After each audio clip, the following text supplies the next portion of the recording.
Consequence Podcast Network. My friendship to all of you precludes my involvement with any one of you. But if you wanna make love, then I do too, and I'll be right there behind you. All in the name of oh, all in the name of oh, all in the name of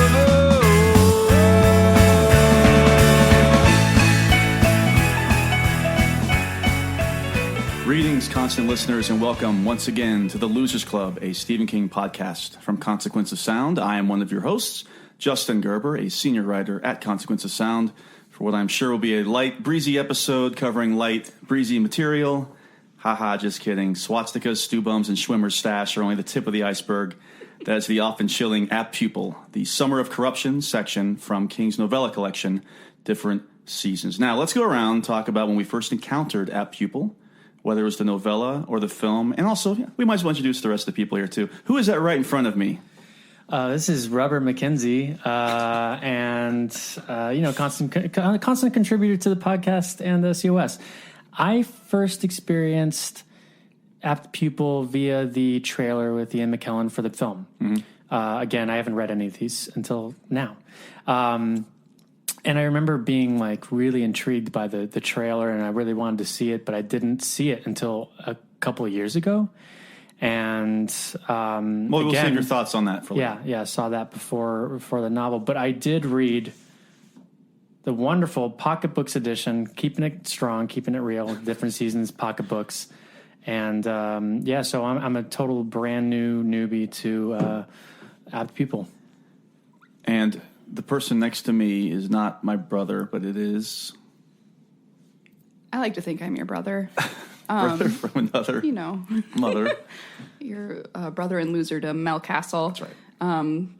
I am a total newcomer to all forms of Apt Pupil. Hadn't even heard of it. I knew that Shawshank was part of a book that included more than one novella, but I didn't know what the other novellas were except for The Body. So I'd never heard of Breathing Method, and I never heard of Apt Pupil. Oh, wow. And so I read it this weekend, and I watched the movie for the first time this weekend. I'd also never heard of the movie. I was surprised. Ian McKellen, David Schwimmer. With the title, do you think it was going to be some Dead Poet Society type story? Well, no, you guys kind of built up the quote unquote hype for this. I think it was Randall who was like, I wish I could watch you read Apt Pupil. It's a dark time. Yeah. It's a dark time to read it. I like your pocketbooks editions. Most of those editions I don't like, but I like the was it Train Tracks on the cover? Yeah. I like it. It's the Stand By Me. I'm sorry, it's the Body-esque. The Body Train Tracks. Animation. Is there a description on the back of those books about Apt Pupil? They do talk about it a little bit. What's like the brief? They characterize it as the inspiration for the harrowing film about a top high school student and his obsession with the dark and deadly past of an older local, as if it was only written to inspire the film. And based on the film. It's also by really Bryan Singer. Vague as to. I think that would be just reading that. I'm like, I'm interested. But then when you're like, that's the history of that local, and then it's just yikes. From there that is on though out. a very accurate. This is an accurate back of book description. It is. It's more accurate than the Shawshank one. The Shawshank one seems like it's more like, ooh, the evil revenge on the warden. Right. They're like, nah, it's not really. Yeah. Hey. Shout out the pocketbooks edition. I don't know. Their Cujo one sucked, and their Roadwork one sucked. Can we find out who wrote this? Who does write these? I don't know. Why are they credited? Whoever's writing for the pocketbooks paperback reissues for Stephen King, let us know, please, immediately. I wonder how long it takes them to do those write-ups. We would love you. We've got a lot of space to fill in the next few months, so please. We have a lot of space we need to fill before we hit up Christine, which will take us longer than usual to read. A little bit of history behind this, and actually a little bit of history about all the Different Seasons novellas, is that he did not start writing these after, for instance, The Dark Tower or I guess Roadwork or whatever we had covered earlier in the 80s. He had worked on these throughout the 70s. This is from Tor.com was doing a huge Stephen King reread, and they have some information about this. They write, in between drafts 1 and 2 of most novels he writes, King will, if he doesn't set out to write a novella, he'll set out to write just a short story. But however, during this period of... So after Salem's Lot first draft, he wrote The Body, and then he finished Salem's Lot. After finishing the first draft of The Shining, he wrote Apt Pupil, and then finished The Shining. And then after The Stand, I think he wrote Shawshank after The Stand, and then he didn't have enough seasons, so he finally finished it up with The Breathing Method, and then they distributed different seasons. Different seasons did not do very well, actually, commercially when it came out. However, I don't doubt it. Critics did start to take notice of the depths of King as a writer in terms of the drama, because we had seen a lot of drama in those earlier supernatural tinged stories. But these are straight, non-supernatural at all. I mean, yeah, because I can totally see people grabbing this and going, like, where's the horror? Where's the, I mean... There's horror, but it's not supernatural horror. But it's interesting absolutely. that, I mean, he separated his Bachman works. I don't recall his exact justification. It's like a tone thing. He didn't want it to be known that it was him. And this is a completely different tone, but he is fine using his real name. Well, he had been outed at this point, right? No. Oh, had he? No, not yet. Not yet, because Thinner hasn't come out yet. Thinner was released as a Bachman book. Oh, you're right. I was thinking Running Man, but it was just in the foreword for Running Man where they talk about that. Now, of course, by the time the Great Running Man film came out, he was already out right. as Bachman at that point. So, yeah, that's a little bit of a background. So this had been sitting around since those days, since those dark days. I can imagine doing The Shining and Apt Pupil like around the same time. That's a dark period in King's life. Yeah, no joke. Back to back. One can only assume. Now to take a break. Now to take a some break to write fare. about the darkest child I'll ever write about after... Well, I guess he was writing about like kind of this nice, innocent Danny in The Shining, right? And then he's going to 45-year-old Danny. Combat that against a 45-year-old Danny. He's going to combat that with a 13-year-old nightmare That's child. why I'm curious as to why he didn't put it under Bachman because of Rage. Well, I think he might have figured out, well, I've got a little more time because Christine's a longer book. And maybe he figured, I've got these, what I feel are a strong set of novellas, not quite long enough to warrant a novel. Well, I guess you say Apt Pupil it's just about a novel, though. I mean, it's a pretty long novella. It is the longest in this book, right? Yeah, and then I think it goes this, The Body, Shawshank, and Breathing Method is only like 70, 80 pages or something like that. Oh, wow, that's great. But it's interesting to think of his mindset in the late 70s. I'd also be interested to know about novellas in general. Were they doing well in this time period? What was the prevalence of the novella in the bookstore? That's a good question because the publisher was much more keen on getting Christine out there than putting this out. So it wasn't like the publishers were like, hurry, please, put out your 4 novellas. It was probably King sitting there going, I need more time to finish Christine. That's what I'm saying, yeah. And was like, here's 4 stories that I wrote a long time ago. See what you can do with it. He's like, it's too bad I already threw out Roadwork. I could have released that around this time. Give me a couple more months under the King name.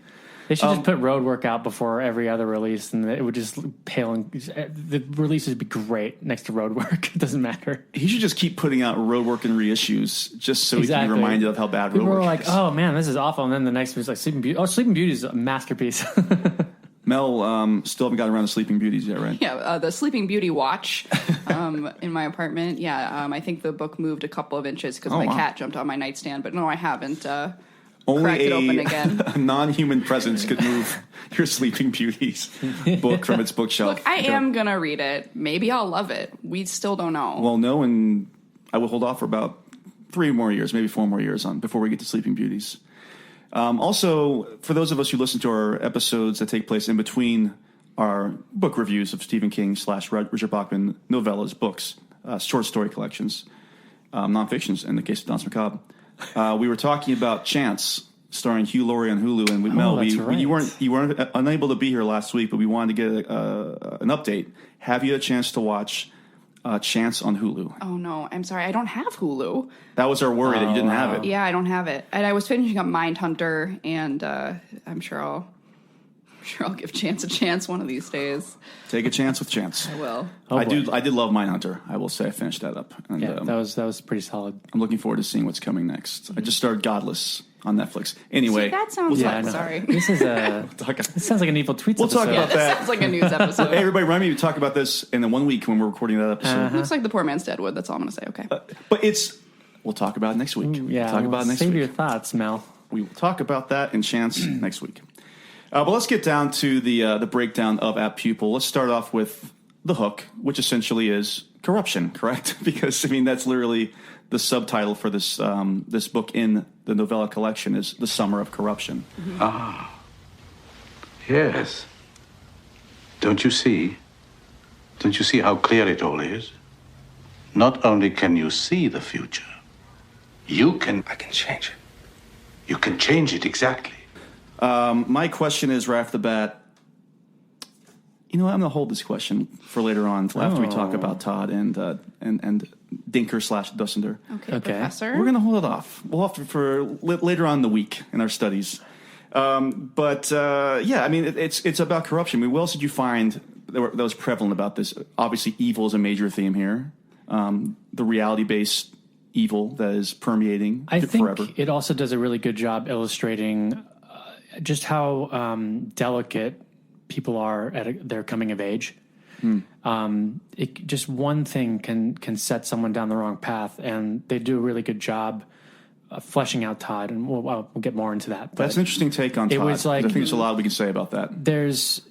I mean, of the two coming of age stories in this, this is definitely the darker path. But I kind of saw that theme of just the outside influences and how they've shaped this young individual into not a very good person. The corruption theme to me is interesting because it implies a foundation of innocence, which I will get into this obviously when we discuss Todd, but he doesn't seem very innocent to me. Yeah. And so to me it was about not so much corruption from a place of purity at the beginning, but the past and being haunted by the past and what you can dig up and how things stay with you and trauma and being haunted. And also a pursuing horror. Like I got echoes of Danse Macabre from Todd's obsession with Dussender. Yeah. And I was thinking about how we consume horror and how we go for the gushy bits, as Todd put it, and what makes that morally okay and what makes it morally wrong in certain instances. We could reach out to our parents and say, hey, I told you I wasn't that bad as a kid. I could have gotten into Nazism. But no, it's fairly interesting that you said that, though, because I feel like this is exactly what horror fans don't want to be associated with. Exactly. In terms of real evil. Well, you're into this, so you must be evil, and this must be the path you're going down, and you must be a real sicko and sycophant. But this is, I think he does, and I think that's why he does such a good job at showing. No, there's a difference. Like he's not. There's something off. There's something off here, and definitely. He's not in control. Whereas he said in Danse Macabre that horror fans indulge horror to kind of as a cathartic experience so that, as to never do anything like that ever. This is much more the complete opposite. And we'll get into that a little bit more. And also secret keeping is a theme. Oh, yeah. And and lying. Deception. Every sin, if you look at the 7 deadly sins, except gluttony, I guess. Not a lot of gluttonous stuff going on here. Maybe not. Oh, no, there's some lust, I guess. There's lust. He feeds that cat a lot. Yeah, he's eating the cat. He throws he those feeds the cats cat. in the oven and the eats them. cat's eating too much and it leads to his death. Yeah, if the cat wasn't so gluttonous, those cats would have been fine. All right, we're 7 for 7. Folks, we're trying to keep this as light as humanly possible here because it's going to get dark. It's Thanksgiving weekend. We're trying to keep things as light as possible. There's a couple more things that I guess we can call them exposition Weisskopf has to say that definitely do. I don't know if they necessarily. Yeah, I'll say they hammer home the point. He writes, King writes, Weisskopf says, maybe it isn't possible to stand close to murder, pile on murder, and not be touched by it. And then there's a case later on where Weisskopf is musing about World War II, what happened in World War II with the Nazis and Hitler, and if that ever happened again, what it would look like. And he writes, I think most of them would look like ordinary accountants, little mind men with graphs and flowcharts and electronic calculators all ready to start maximizing the kill ratios so that the next time they could perhaps kill 20 or 30 million instead of only 6. And some of them might look like Todd Bowden. And we don't like to get too political on the podcast, but if you look at the Richard Spencers of the world, they kind of do fit this description, right? There was just that New York Times article. Did you guys read that about? No. And the headline was literally the Nazi sympathizer next door, and it's about this button-up American man, and it's obviously, modern alt-right sensibilities. It's the New York Times is getting, I think, justified flack because they really they try to humanize this guy, and they're like, he's just cooking a casserole for his wife, and he thinks that Jews should be eradicated. I don't know. And so they're getting a lot of blowback. Sounds like an inhuman interest piece to me. They also apparently linked to the site where you can buy a swastika armband, like in the article. The Times have been doing so good for so long, and I'm telling you, well, there's something directly from the book that I was going to bring up later, but that we can get to, but about that kind of thing and why Todd justifies getting into all this stuff. Well, I just think it's interesting, especially now. I mean, I guess this was written in the late 70s, put out in the early 80s, is that our ideas of Nazis and people in the KKK are skinheads and people who live like, your stereotypical like backwoods skinheads, all black, throwing up the signs. Like Green Room. Yeah, like Green Room. Like tats everywhere. Exactly, tats everywhere. And so when you paint this picture of Todd as this quote-unquote all-American boy, that is very easily what a Nazi could be today. Oh, I'm sorry, an alt-right member. Man, whatever the fuck you want to call them. They're Nazis, all right? Sorry if I'm offending any of our alt-right listeners out there. We really don't want to drive anybody away, but, that's, no, we that's do. what I want to say about that. Actually, what we do. Fuck off. Get out of here. We're not going to cater to you. Please don't associate with us. Mel, I was adamant before. Do not insult the alt-right. I'm going rogue, Justin. I don't like them. Mel kept saying that's our bread and butter is those alt-right listeners out there. Oh, God.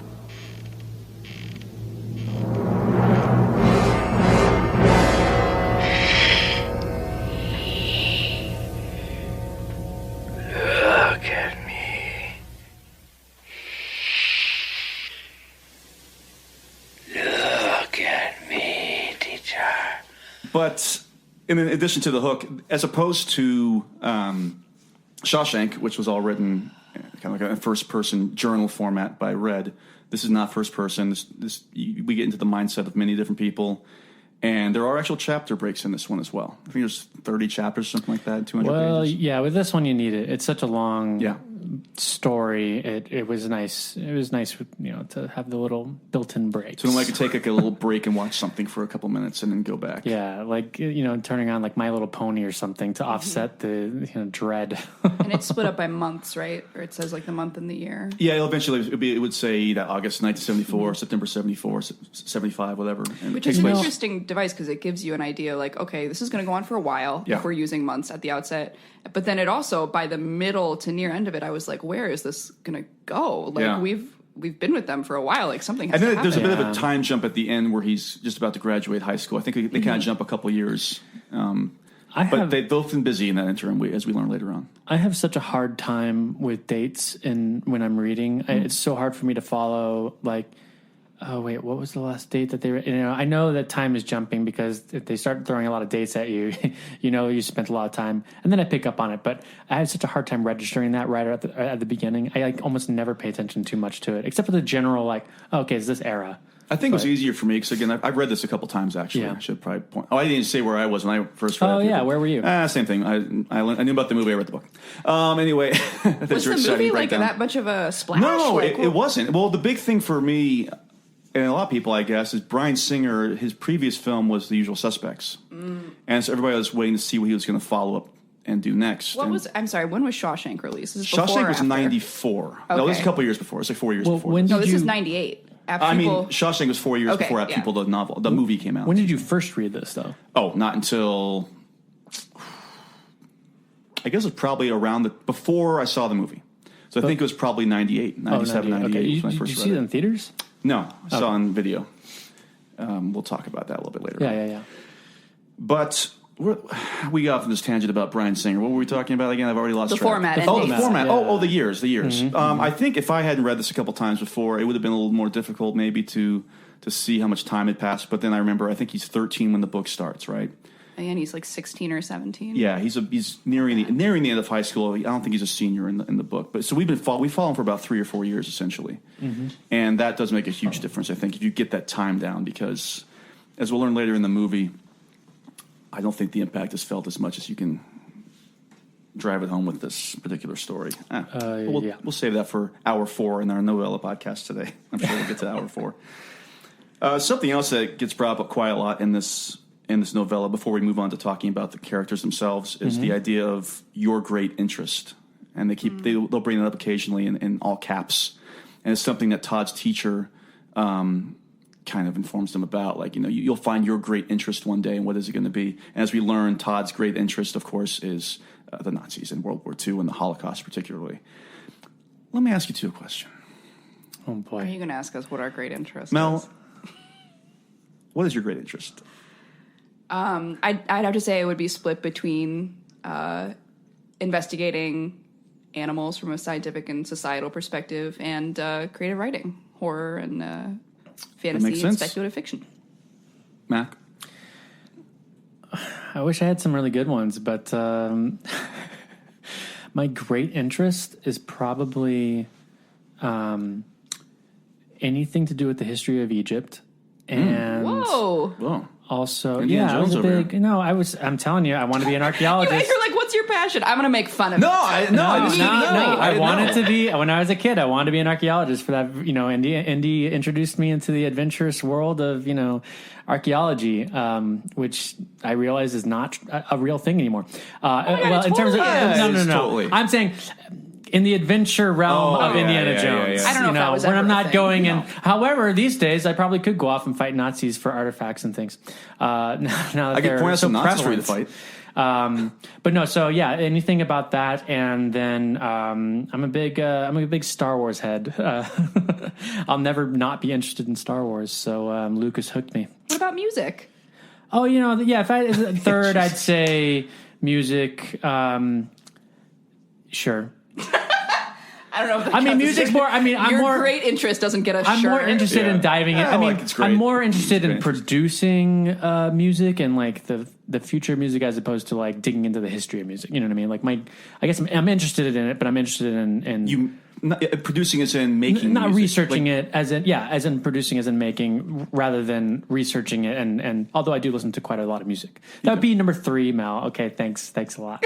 And number 4 Just would want be the listeners to get to know you, Mac. Justin, what's your great interest? I'd say probably Egyptian art. No, that's it's honestly it's just become pop culture over the years. I feel like my other professions I tend to let me pat myself on the back, excel, but I don't have any passion, with those. Those have always felt like jobs to me, and so that's why I've been doing this as much as I can in my free time. It's just the podcast has been tremendous, and then writing and reading and researching essentially movies, books, TV, literature.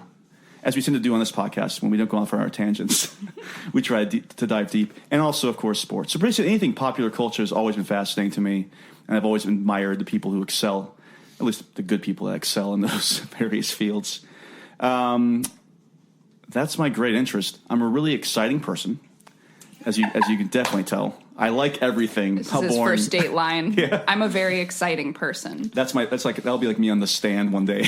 No, that's what really fun. That's when he meets people. It's like, Becca, this is Justin, Becca, and he says, "I'm an exciting person," and they just go, okay. It's always a great first line. Trust me, I'm great. Oh wow, goes really well. And they're like, "Tell me about your Egyptologist brother." Yeah. Well, Mac's been searching for the Shankara stones for quite a long time. Shankara stones, and that's why I couldn't find it, because I went by the wrong name. Actually, that was in 1934, not 35. No, 36 was Raiders, 35 was Temple of Doom. Let's get that absolutely. Listeners, let us know your great interests. Let us know if your great interests include finding the Holy Grail, like in The Last Crusade. That's still out there. I would be down to search for that. Anyways, speaking of interesting people. Speaking of the Nazis in The Last Crusade, let's talk about some Nazis in Apt Pupil. And in that case, let's go on down to our zeros and villains. I'm gonna have to kill this fucking clown. Welcome to the Losers Club, asshole! Who do we want to talk about first here? Do we want to start from the bottom up, or do we want to blow our what, Mac? Our pound cake load. You want to take the pound cake out of the oven? Yeah. Is that what you're saying? Yeah. Should we start with the Let's baddies? start with Todd. Todd. The book starts with Todd. It makes sense to start with Todd. Okay. I think we should start with Todd. Mac, you brought up something very interesting earlier about Todd, who was introduced as, this is seriously like the first paragraph of the story, an all-American kid, 13 years old, 5'8", a healthy 140 pounds, hair the color of ripe corn, blue eyes, white even teeth, lightly tanned skin marred by not even the first shadow of adolescent acne. Not your typical, this kid's absolutely going to become a Nazi later on in the book. Yeah. Or this is the type of kid that would be fascinated with fascism and the Holocaust. Does he have blue eyes? Is he kind of like the Aryan poster child to an extent? Yeah, I guess. You're right. Because I kind of like picked up on that when we were, and then I was like, oh, you know, but I also knew what it was about, so I was kind of looking for those things. But let's start off with this because, again, Mac, you mentioned that you felt that this was, if Todd had not stumbled upon his great interest that one day when he's looking at those magazines of the Holocaust and stuff like that. Yeah, you don't think that he would have necessarily gone down this path of becoming, you think he became something. I think he already was this person. I don't necessarily think he became it, but I think that he already had the kind of persona where he was able to easily justify things to himself. Like on page 147 of the pocketbooks, you act like Todd you don't know. About, I know, I'm glancing over like, oh, what is it? Oh, clearly it's pocketbooks.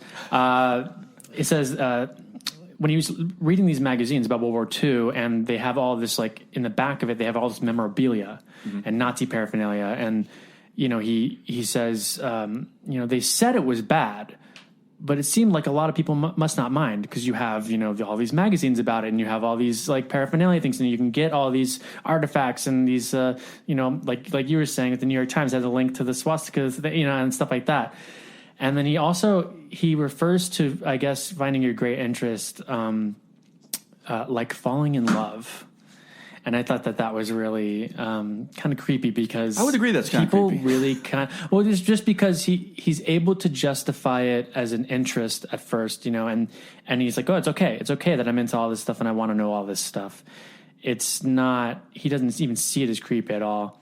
Or even later on, his father talks about how, well, I didn't want Todd to not be able to have these plights and these things, so they just gave him everything he wanted.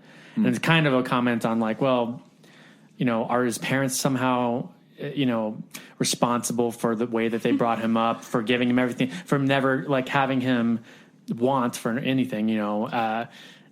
I don't know, but no. I mean, I think that always has a little bit to do, but I think some people, like you said, Justin, are kind of inherently these people. Yeah, I mean, I think the book presents him as pretty much a sociopath. Yeah. From the outset, but I do think it's interesting and, you know, terrifyingly relatable that part of it is that he senses censorship in materials that he is reading for education, and he realizes that he's not getting the whole truth because the truth is too abominable for a child to know.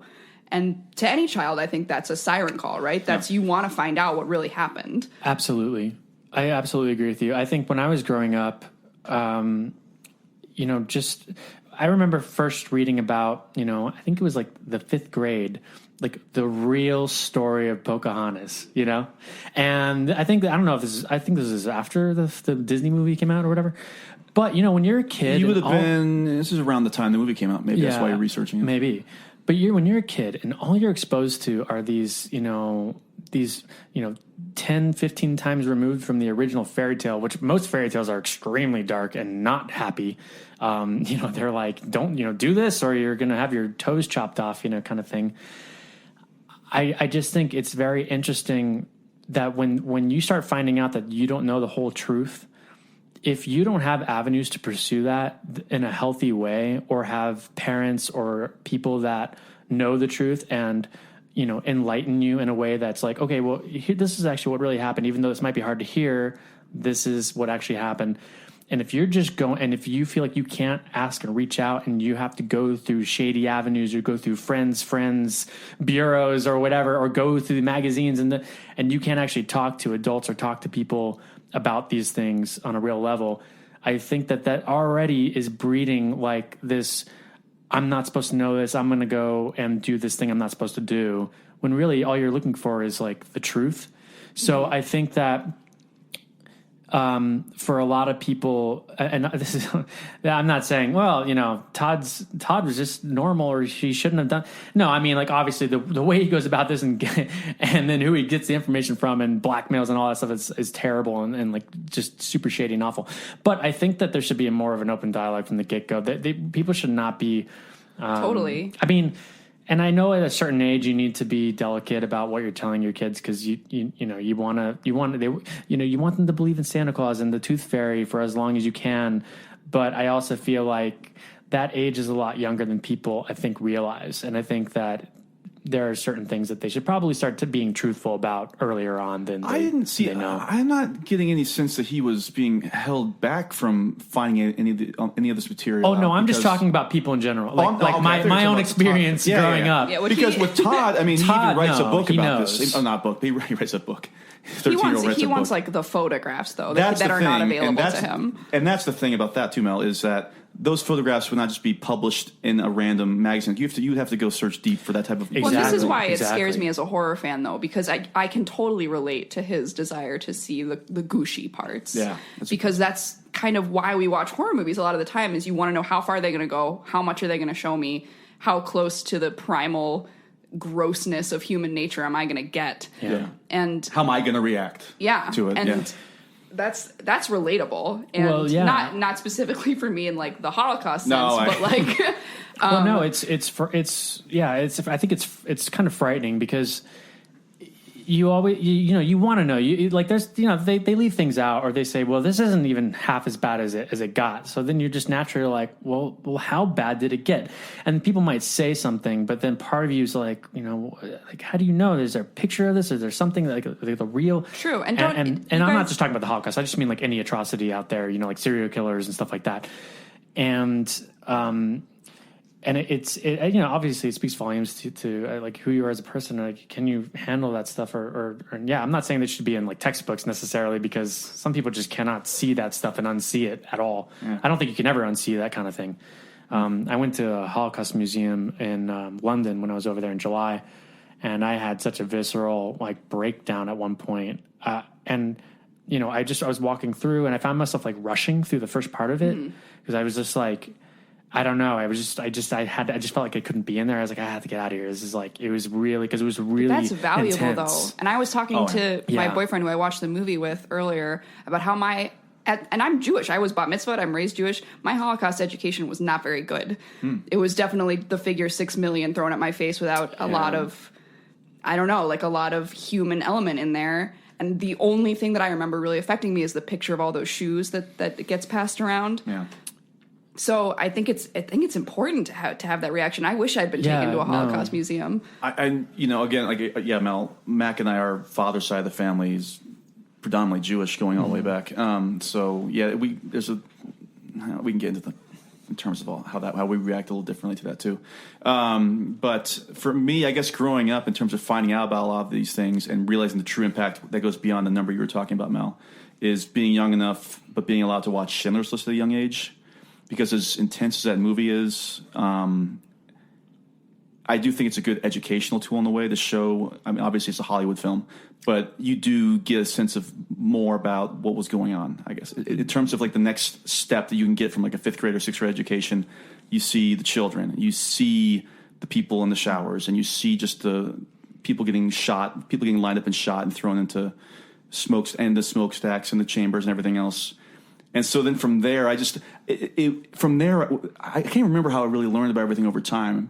I guess I did have good teachers growing up. I had AP history in high school. Mm-hmm. So I feel like I learned. I'm not envious of educators who have to walk this line. It's tough, hard. Because what do you show and what don't, especially nowadays, what do you show without going over the line? Yeah. Especially because King uses it in this short story on the novella as well, is not just the experiments, but you get into like the sexual experimentations that were going on, which is a whole other level of just depravity and sickness that was just permeating throughout that time. And that's the huge thing too. Because I remember when I was in school, we had to have a permission slip to watch Schindler's List, and some of these movies that had maybe some nudity or whatever was in it. That even though it was obviously a historical film to an extent, it wasn't sexualized, but and. There were people that didn't watch it. There were parents that didn't want their kids to watch that. And I understand that. I can understand that. But don't you think those kids ended up just needing to watch Schindler's List after that? Though, that's the danger. That is nothing too. And that's what I go back to when you start forbidding things that, if you think your kid's not ready to watch a film like that, that's fine. But like, there should be an age at which they are, or you allow them to start investigating these things or seeing these, not necessarily just movies, but just like, knowing the full truth. But, and I would say I would condition it to a lot of like, there's a lot of religions that just, this is it and this is how it is. And all this is, bullshit, lies, whatever. And you really have to let your kids go out and explore those things for themselves. Like I feel like 9 times out of 10, a lot of people like these Amish families or stuff like that. They let their kids go out for a year or however long it is, and then they experience life. 9 times out of 10, those kids come home because they're just so used to the way things. You know what I mean? It's almost if it's not scary, conditioned to a certain point. Yeah, but so it's like I don't think that's a bad thing. I know that when I went out and I started, exploring the world or religions and things, I definitely grew a lot as a human being. But yeah, in terms of the Holocaust, I don't remember how exactly I learned so much. And I think it was just, again, I think I had some good teachers too, Justin. I don't think that it wasn't any one thing. I think I read a lot of things like Night and, just... it's Eli Wiesel, I think. Was it Number of the Stars? Is that that novel about the crystal knot? Yeah, it's a great story, and but yeah, I wasn't like enamored with it, but I was really into history when I was younger, and I think it's interesting to see like how we research it and react to it, which is obviously like a very like empathetic and like crazy, like fearful and the horror of it. Whereas Todd's just like really interested. Yeah, but I do beyond think interested. As horror fans who pursue grisly things, this is always a line I'm interested in. Yeah, because I'm not someone who goes on Reddit and looks at the terrible subreddits that are like literal gifs of people dying. Like, that's my line. I can't do it because there's like the dark web out there too, and there's also like live leaks and stuff like that. I don't open those texts or emails from people. Right, but I am, and we are people who are like, oh man, what's going to be in Hostel? Like I hear this movie is like really gross. What's going to happen? That's a great point. People are going to get tortured. And I think there's ultimately a line between the people like us that will be able to watch slasher films or something and get enjoyment out of that, but literally could not watch the same thing happen in reality. Yeah. I think that's the big line. I do, and I don't want to be an apologist here. I do think there are some people that watch those gifs of terrible, terrible real things as a way of being like, I need to purge some sort of this curiosity, and like it is affecting me. Like I'm not just like doing this because I'm a murderer. Yeah. I'm doing this because the curiosity is it's worse living with that than just like traumatizing myself real quick with this gif, and now I know what it is, and like Yeah, but there are other people for whom obviously that is not the case. I don't want to say it like romanticizes it, but it makes you, like we were saying, when you're saying don't watch this, you want to watch it more. It's like it's with anything, it's the taboo of it. So I thought that was handled really well. To go back to Todd, like I think it sort of really scared me on a personal level to be like I can almost relate to this. Like he just feels like things are being hidden from him, and he wants to see the extent of the atrocities. And this kind of boils back down into the Todd and Dustin. Well, their ultimate acts in this particular story is, again, I'm kind of one of these people. I'm not alone. One of the more popular podcasts out there are the histories of like serial killers. And I think there's something, I do. There's something very fascinating about these people. I don't like these people. I'm not approving what they did. We were just talking about Mindhunter. Mindhunter is just very, and I, by the way, small tangent, I had not realized that those were actual serial killers. You didn't realize this was like based on non-fictional. No. Well, because I knew it was based on the book by these two former agents, but the names were different in the series, so I figured that everybody was going to be different, and these serial killers are going to be based on other serial killers. Ed Kemper was real. And also, he narrated audiobooks. Apparently, you can have audiobooks narrated by Ed Kemper. I wonder if he did any Stephen King ones. That's fantastic. I will say, he did see that while the body. We're on this small tangent, I thought that the guy that played Ed Kemper was just really amazing. Tremendous. I'm like, we should definitely talk about that. We'll somehow associate that with Stephen King. Romanticizing serial killers is also a hugely interesting subject. Yeah. But let's talk about romanticizing Nazis. I know. Speaking of romanticizing Nazis, Mac, what do you think about Todd? Well, I was going to say, again, this whole page 177, Todd likens Dusender as to like the Waking Up the Brooms and the Sorcerer's Apprentice, which is, I mean, it's obviously that's kind of very, very parallel to what happens in this story where, he wakens this beast and then he loses control of him, and loses control of himself as well. And that's from Todd's point of view in the story? Yeah. Okay. And, but the fact that that's what he likens it to is like, okay, he's watching cartoons still. He's watching Fantasia and stuff like this. He's still very much a young person. So it's just... See, I think he's wrong there, though. Because what he's saying is that these were just inanimate, non-sentient brooms, and then Dusender came around and brought them to life. I feel like No, Dusender is the brooms. Yeah. Oh, he's the brooms. He's the force that he awakens. Oh, I thought he was the magician that brought the brooms. Todd feels... my analogy correct. No. Todd the feels like magician is Nazism. The magician is the Nazis. Todd feels like he's the apprentice. He's Mickey, and he brings the brooms to life, but then loses control of them. Okay, that's fair. That's fair. Todd, you're wise beyond your years, you little sociopath. He's smart. He's smart for his age. And he's creepy because he thinks things through in a way that no child should. He's very conniving. He wants to be a detective when he grows up, and he's already practicing those skills. He does some creepy shit when he's stalking Dusender to prove his identity. I think King does a really good job. I love when you feel like a character is on top of things because they feel like they're on top of things, and then that gets reversed pretty quickly. It goes back and forth. It goes back and forth. And Todd is like still a child, but at least starts as a pretty worthy, adversary. But he's smart. He's like not to be trifled with. And Dusender says that a bunch. You know, he knows he's smart. Yeah. And the other question about Todd is like, what level of... I love this character. I still find his character fascinating to read as many times as I've read the story because he's a sociopath, right? But however, so he's constantly being afraid, though, of being found out, such as when Dusender threatens him, says he's got the letter in the safety deposit box and everything.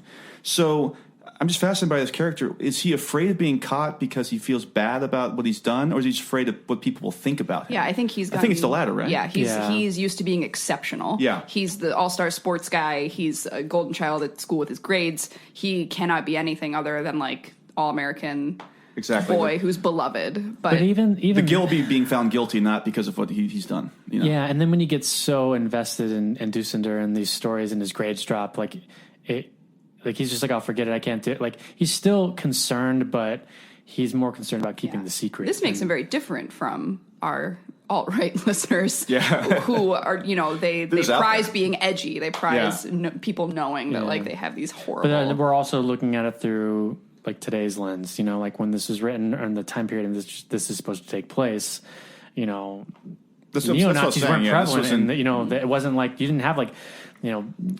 people coming out and saying, and like defending neo-Nazis and their rights and stuff. Like, it's kind of crazy. If you threw them in the 70s, if you threw them in the lineup with your stereotypical 70s Nazis or KKK people, you would not pick out Todd Bowden as to be the guy. I'm interested in his sociopathic status because we never get an explanation for it.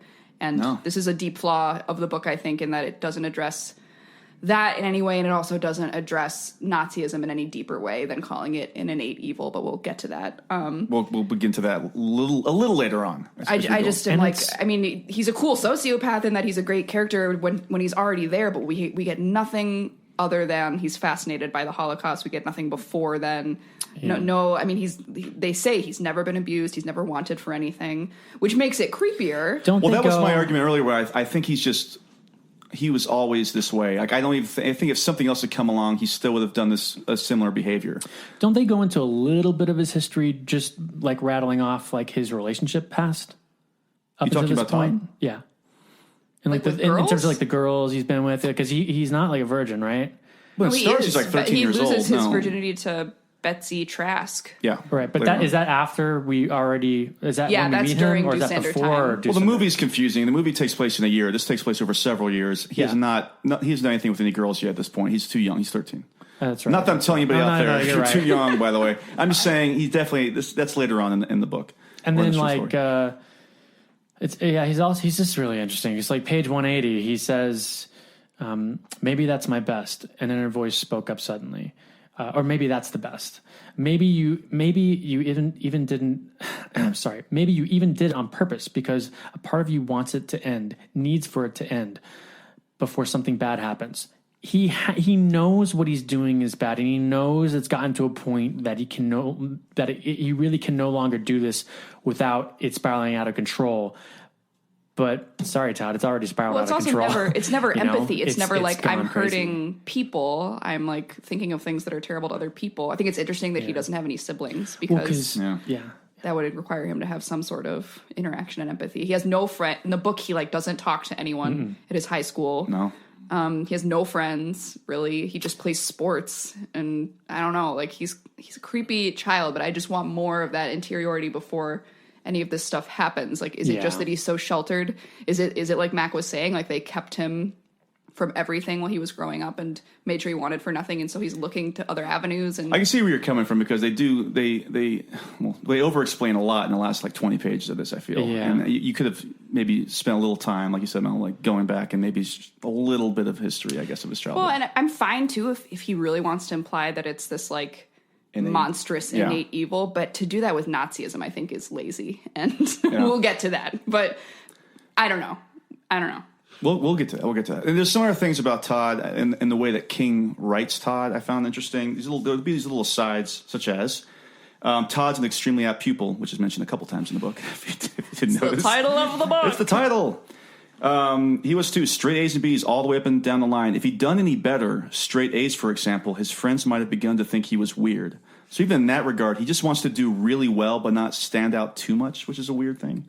Later on, there's a moment where was I going to go here? Oh, when he's being complimented by his mother on reading to Dusender, it's written, Todd casts his eyes down modestly, responding to Todd Baby with Monica Baby. He's described as responding amiably enough. So I feel like everything he does and every reaction he has, even if it's minor like this, there's always a calculation behind it. Although I will say, I do feel like there's a point of no return for Todd, where maybe he would have been salvageable, but I think once he starts equating sexual arousal with violence, once he like starts having wet dreams about being incredibly violent, it's like he begins having more and more fantasies, and that's kind of just the end.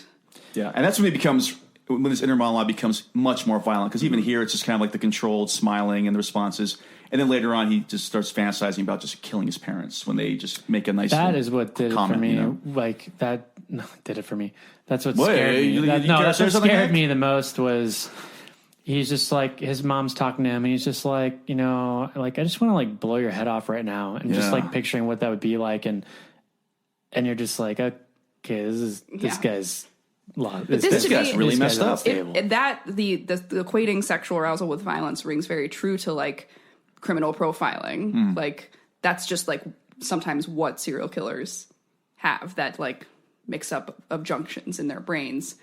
And so that to me felt very like real, and made it all the more disappointing that I was like, so how did we get here? Like, well, and it's funny because like watching Mindhunter, I keep bringing up Mindhunter. Big fans of Mindhunter. It's really relevant. But watching Mindhunter, I was thinking like I had just finished that when just in the middle of reading this when I was watching Mindhunter, and I thought, so when I met Todd in the book, because I'd already seen the film, but when I was reading the book, I was trying to look at it from the point of view of, okay, he's trying to understand these killers. And seeing from a criminal profile perspective. But it's from the get-go, it is not the same as trying to learn and look at it from an outside point of view to understand this killer. There's an interest there that's just not healthy, like right out the gate. And because, you could look at any criminal profile of serial killers and things and be like, oh, they're sick, they're messed up in the head, they want to look at all this stuff, they want to dive into these things. But like, these people are catching these people. This is not the same. I mean, he kind of like, he wants to know how it felt, and like in a way that's perverse, I'll say when I think of Todd when I was reading this, especially as a 13-year-old Todd, I always think about the animated kid from Creepshow 2, which is Stephen King. The anime version of the kid who like gets the Venus flytrap. I keep picturing him as that kid, that blonde hair, but yeah, he's evil actually deep down. That's my and then of course Brad Renfro when he's 17 years old. Sure, we'll talk about that later on in the podcast. I think I would really like the angle of like he's wanted for nothing. He's so bored. He gets everything he wants. He's excelling in school and in sports, and all of a sudden this terrible piece of history surfaces, and he realizes that there is this underbelly to human existence that he's never known about. And I think that's interesting, and I would have liked more of it. See, I see where you're coming from with that, but my take is this kid already seemed like such a monster when he shows up on this Nazi's front step and just is just when Dusender is disturbed by this kid, that's when you know that there's something really off about the kid. And the kid's so smart, he's blackmailing right off the bat, and he's lying about the blackmail, but he knows he can get away with it. But he's never tortured animals before. But he hasn't done that. At least that we I guess as far as we know, he had not done that at that point, right? Yeah. So yeah, I guess for me, I was okay with the description of Todd. I feel like if it was a longer story, perhaps I would have needed some more. But just because it was kind of a turning of the page, they would go month by month. I just felt like we were starting here, and we were going to go forward until it all comes crashing down. Yeah. But we can talk about it now, Mel. If you want to talk about it now too, what? Like about the more of the issues you had with Todd in the novella, and not in terms of character building. What problems you had with him? And then I think that's all I have. I mean, yeah. I really also would like the approach of like, hey, all 13-year-olds are sociopaths. Like, they really are. And like, I don't know what you're talking about. No. So I feel like we do get a little bit of Todd panicking later that rings true to like, he's a child out of his depth, even though he's a very precocious child. And that stuff is really scary and interesting to me when he's like, oh shit, like I've really gone too far and I am not old enough to like even comprehend what I'm doing or what I've done or how I've messed up my life. So that stuff is really great to me. I guess, yeah, maybe he's just too smart and he's too creepy and I want him to be either more explained or more vulnerable at certain points. But my biggest problem is not with Todd; it's with Dusender. So I don't. Oh, Todd is. We're gonna get to Dusender in just a second. But there's also one more thing going back to what you're saying about the point of no return and how he really realizes he's in a real pickle, to use that phrase, which I guess works. Later on in the book, I think it's after Dusender tells him that he's also blackmailing him now. He's got all the information in the way. Todd says, I hate you, he whispered, and then Dusender began to choke on his own laughter. His face turned a dull brick color. It sounded as if he were coughing, laughing, and strangling all at the same time. Todd, scared, got up quickly and clapped him on the back until the coughing fit had passed. So this is the one person on Earth that he wants dead more than anything else, but he feels compelled to keep him alive. And that, I'm sure, was driving him crazier. But isn't that because he knows that letter's out there? Yeah, that's what I'm saying. Like he would love for him to be dead, but he cannot die, because he'll be found out, or so he thinks.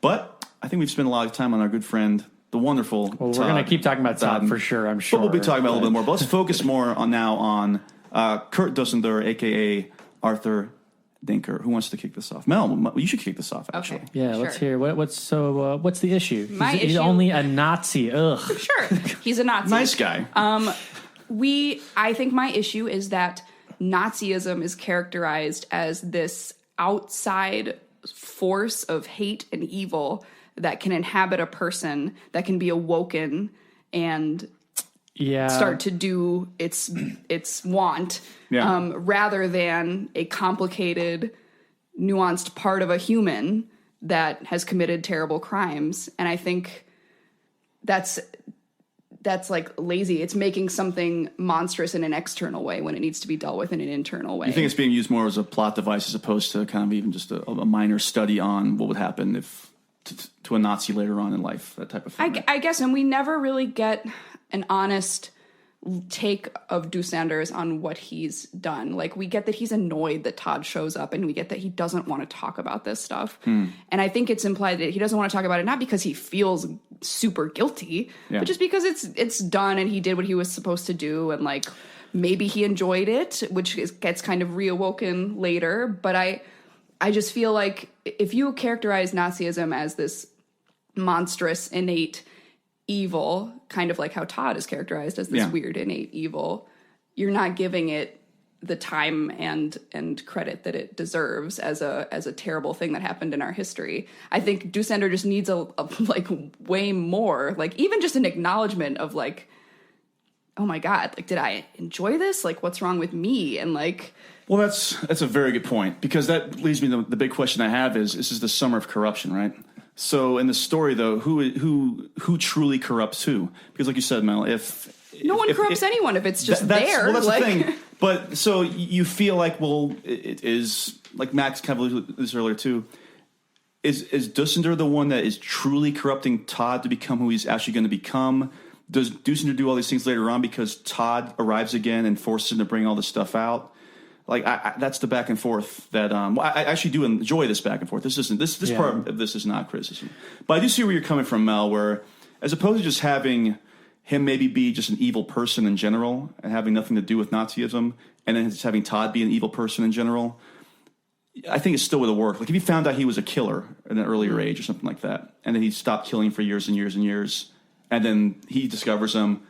they come out and then all this stuff happens. I think that's a little better because obviously when you're dealing with the Holocaust, anything with World War II, it's sensitive material. Mm-hmm. So I didn't think of it that way, Mel, but I do see where you're coming from. It's almost like a werewolf thing. Like it's so externalized. Yeah, it's plot devised. There's the huge parallel between the two of them where you have Denker or Dusender, excuse me, who both, where he's kind of like this dormant volcano, and then is reawoken and slowly realizes. And this is the weird thing. It's like, how did you go dormant? Because if now the only way that you can quiet the beast is to actually kill and do these horrible acts, he starts with the cats and then he moves on to the homeless people. Whereas, how was it just sheer fright of being caught that made him go dormant? And then, which obviously I think is the case. But with Todd, I guess he does hurt animals first, right? Doesn't he? Or does he just go straight to stabbing the homeless people? I can't remember. He runs over the blue jay with its beak slowly opening and closing. Right. One thing I was curious about, though, is does Dusender start again with the cats after Todd, or has he been killing cats it's not until after. It's not until after. I don't think it's till after because he starts having the dreams. And I don't think there's any way this guy was not having these dreams before. But he starts to realize in order to curb the dreams or to get sleep, and maybe it's just because, the constant threat of Todd's out there, but that he has to start enacting and doing these things, which is also really horrible. Well, I think the thing is with him, so obviously he's a man of great power in the 40s, right? He's running these camps, and he's pretty much God. He's able to manipulate people. And we do get the impression that he likes being good at it. Oh, yeah. He's into interrogating people. He's, yeah. Yes, he's good at it. And that's even more disturbing. And then he's obviously on the run for the next 30 years of his life. He's no longer in power. He's nothing. He's kind of a shell of a man now at this point. Not that he was ever a great man, but now he's essentially nothing. He's in hiding. And so I think what Todd has done is reminded him of how powerful he once was. And that's why he kind of goes on this rampage. And that's why I think the dreams do get worse, because obviously the memories are coming back to him and he's still not having any power. He hasn't had any power for the last 30 years.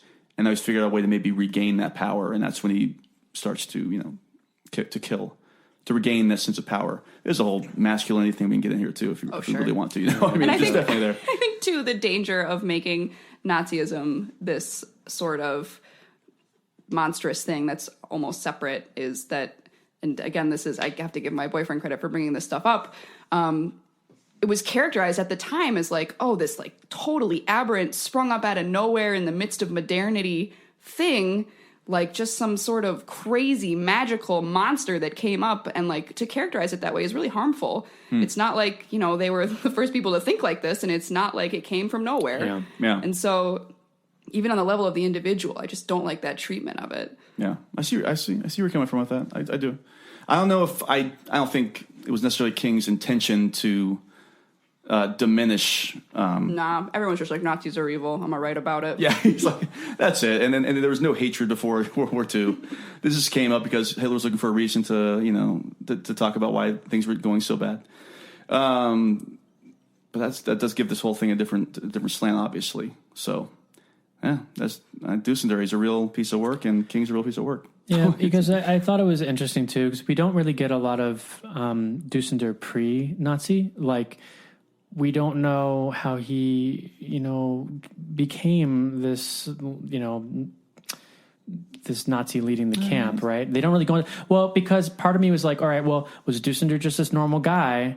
And then when he got into this, and then they started laying out these laws and these restrictions and these things, and he got the orders. Is it one of those Nazis that's like, well, I was just following orders? Which obviously we find out is not the case. I think you can pretty much take, because as Arthur Denker, he always tells that story about who he was in World War II and how he rose up and then, left and everything else. So basically take that story and do the exact opposite. So I do think he fed into the whole Jews are evil thing, and I think he enjoyed doing everything. I think he rose up the ranks and was happy to do it. I don't think there was any innocence that was going on there with that character. That's where I stand on Dusender. No, personally. and I think the same exact thing. I found it interesting that he didn't really go into that, and I think that's also probably why he didn't go into it, because Dusender doesn't try to he doesn't try to curb Todd's attention to this by saying like, that's not who I am. That's, I was a good person. And you know what I mean? He never even tries that line of thinking. Once he's found out, he just says, how'd you find me out? He's like, I don't want to talk about it because there are these horrible, awful things. I mean, he kind of goes that route for like 5 minutes. So you kind of know as a reader right out the gate, well, he's not even trying to pretend like he wasn't this person, like on a human level. He's just trying to ignore the whole subject altogether, which means, not only did he enjoy these things, but he is this awful person that everybody remembers him as. But what's weird is we never actually get any targeted anti-Semitic thoughts from Dusender. We get that he really liked the acts that he committed. We get that he's scared of being found out. The dreams are like his victims haunting him. But we never get like any thoughts on like the superior race. We never get any like musings on the whole dogma of Nazism. The worst we get is from Todd later when he talks about Betsy Trask possibly having Jewish roots. Right. And that seems a little bit like maybe Dusender rubbed off on him.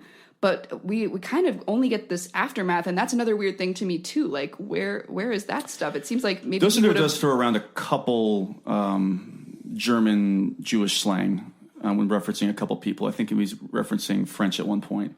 Oh, okay. I think he does. But like you said, it's not deeply explored by any means. And is that King just trying to say like, well, this is just a monster? Yeah, like he would have always been a monster is. outside of the Nazi movement just kind of helped him become who he always was. For sure. And in a justifiable way, via the Nazis.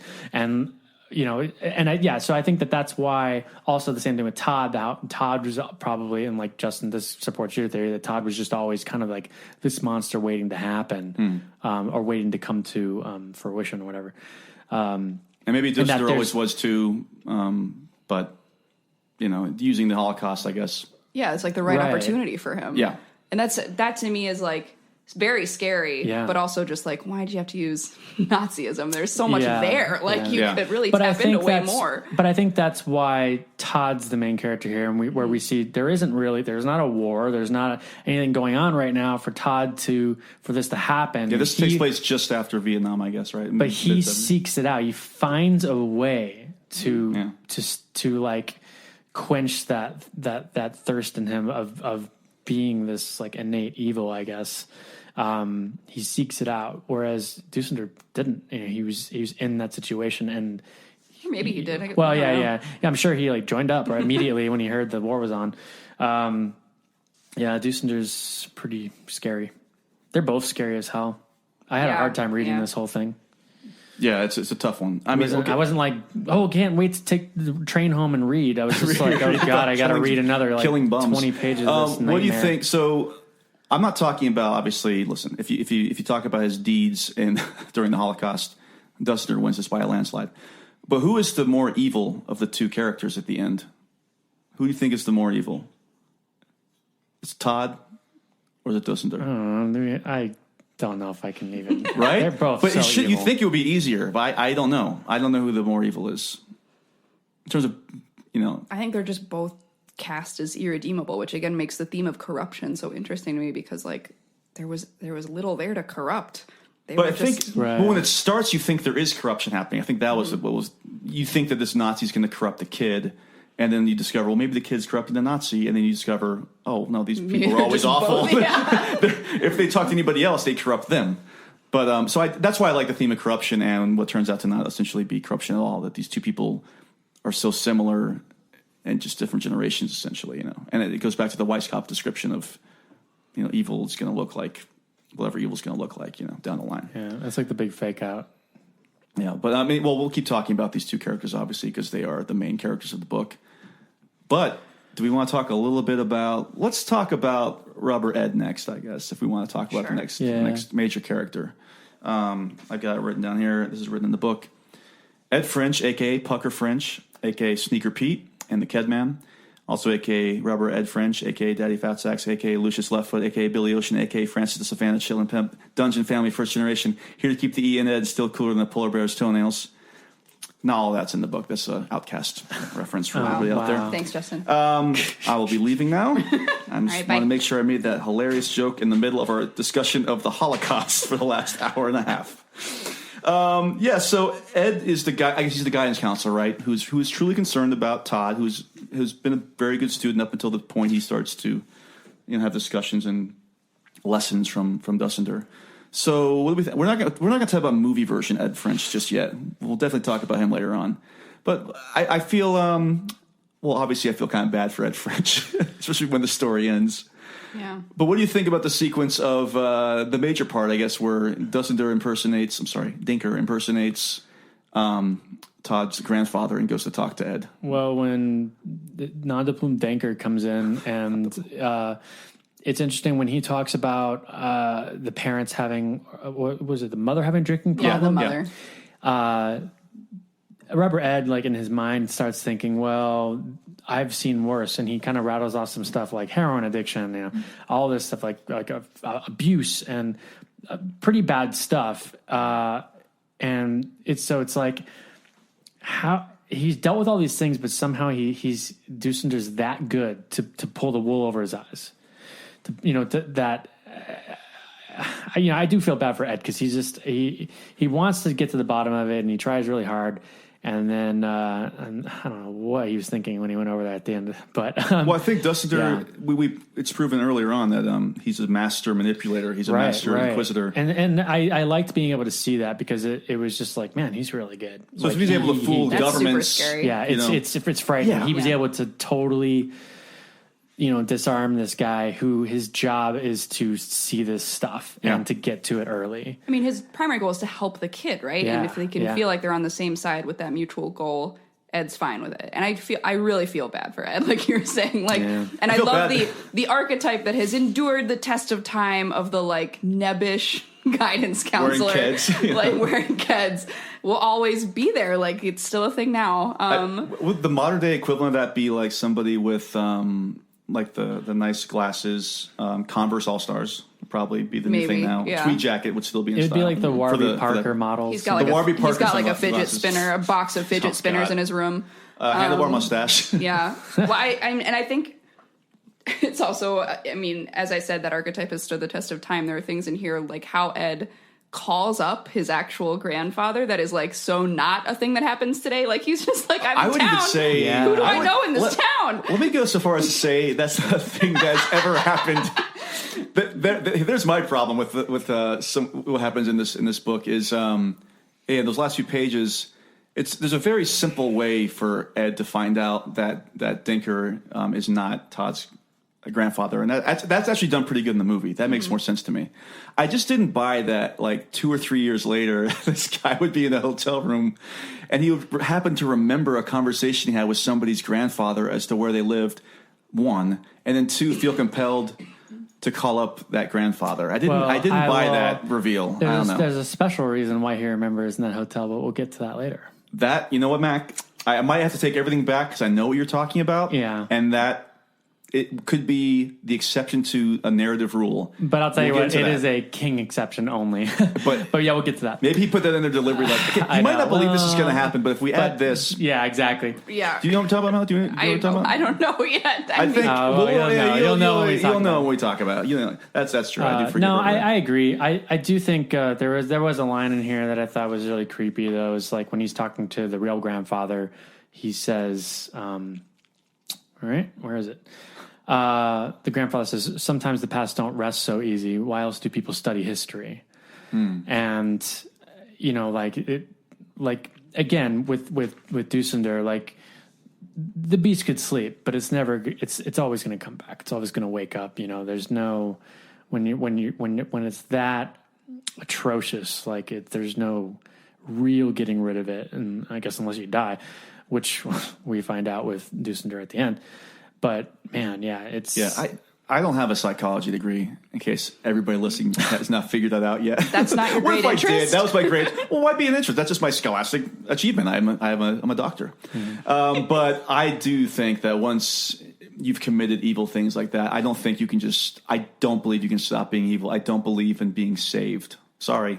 If once that's happened, I'm sorry. I think that if you've done that, you might be able to not act out on it, but I don't think you can just stop being evil. I think that even if Dustin had left this and genuinely led a good life for the next 30, 40 years, he's still an evil. I still look at him as an evil person. I don't want to talk about Nazi war criminals, but you don't believe in like rehabilitation? Oh no, well that's different. If you're a criminal who has been put in a situation where you have to commit crimes or have been raised a certain way, that's fine. What if you're you're like a serial rapist and you don't understand that women are people and like, I mean, that's the thing. But that goes back to the inherent evil. That my definition of evil, like for Todd, the fictional character of Todd, by the way, I feel like this kid was born evil and he was going to be evil no matter what. So I just feel like that kid is going to be evil forever, even if he doesn't act out on it.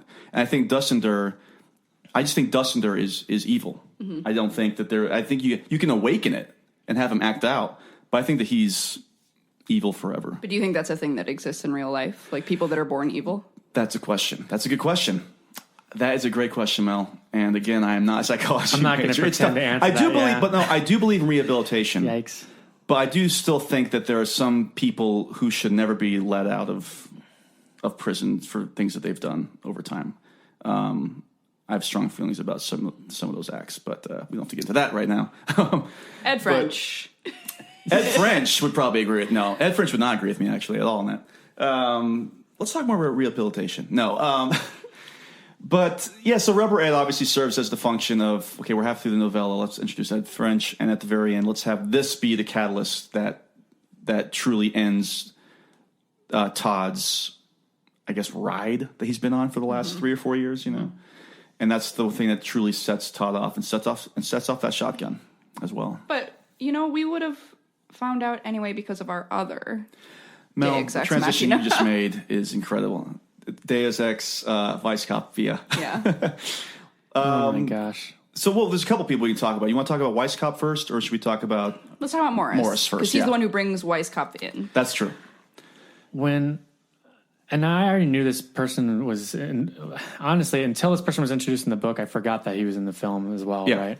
And when it got to that part in the book, it was just so... Because we only spent time with Todd and Dusinder for like hundreds of pages. Yeah. And then all of a sudden it's like on the other side of the tracks. And then they go into like Morris's whole history about how he fell off the ladder and all this stuff. And I was like, at this point, you really don't need to spend this much time building up this character because like it's very clear what they're going for and what the big reveal is going to be. You know what I mean? I was like, I feel like this King just doesn't handle that well. It's just like, it just seemed too perfect that he would just happen to be in the same room as, I don't know. It was very Deus Ex Machina for me, and obviously it doesn't like, there's not a standoff between the two or something, and it doesn't get like that crazy. Can you imagine that? I kind of wanted that. I don't know. It was very jarring. I agree with you to just completely disrupt our entire narrative flow and go to the guy fixing his roof. Yeah, because it's not like subtly Who happens to be somebody who knew. It's not like if it was like subtly done, where it's like he starts having a conversation with someone in the same room as him, and then over time you start to realize, oh my god, like this guy might have been at a camp.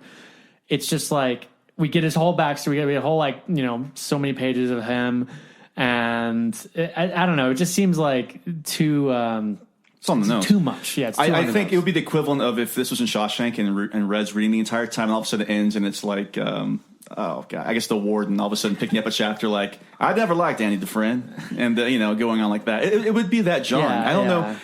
Finishing the story, you don't know why you had to have those perspectives coming from Weisskopf and Morris. I think you could have done this whole thing easily just through Todd and Dusinder. Okay.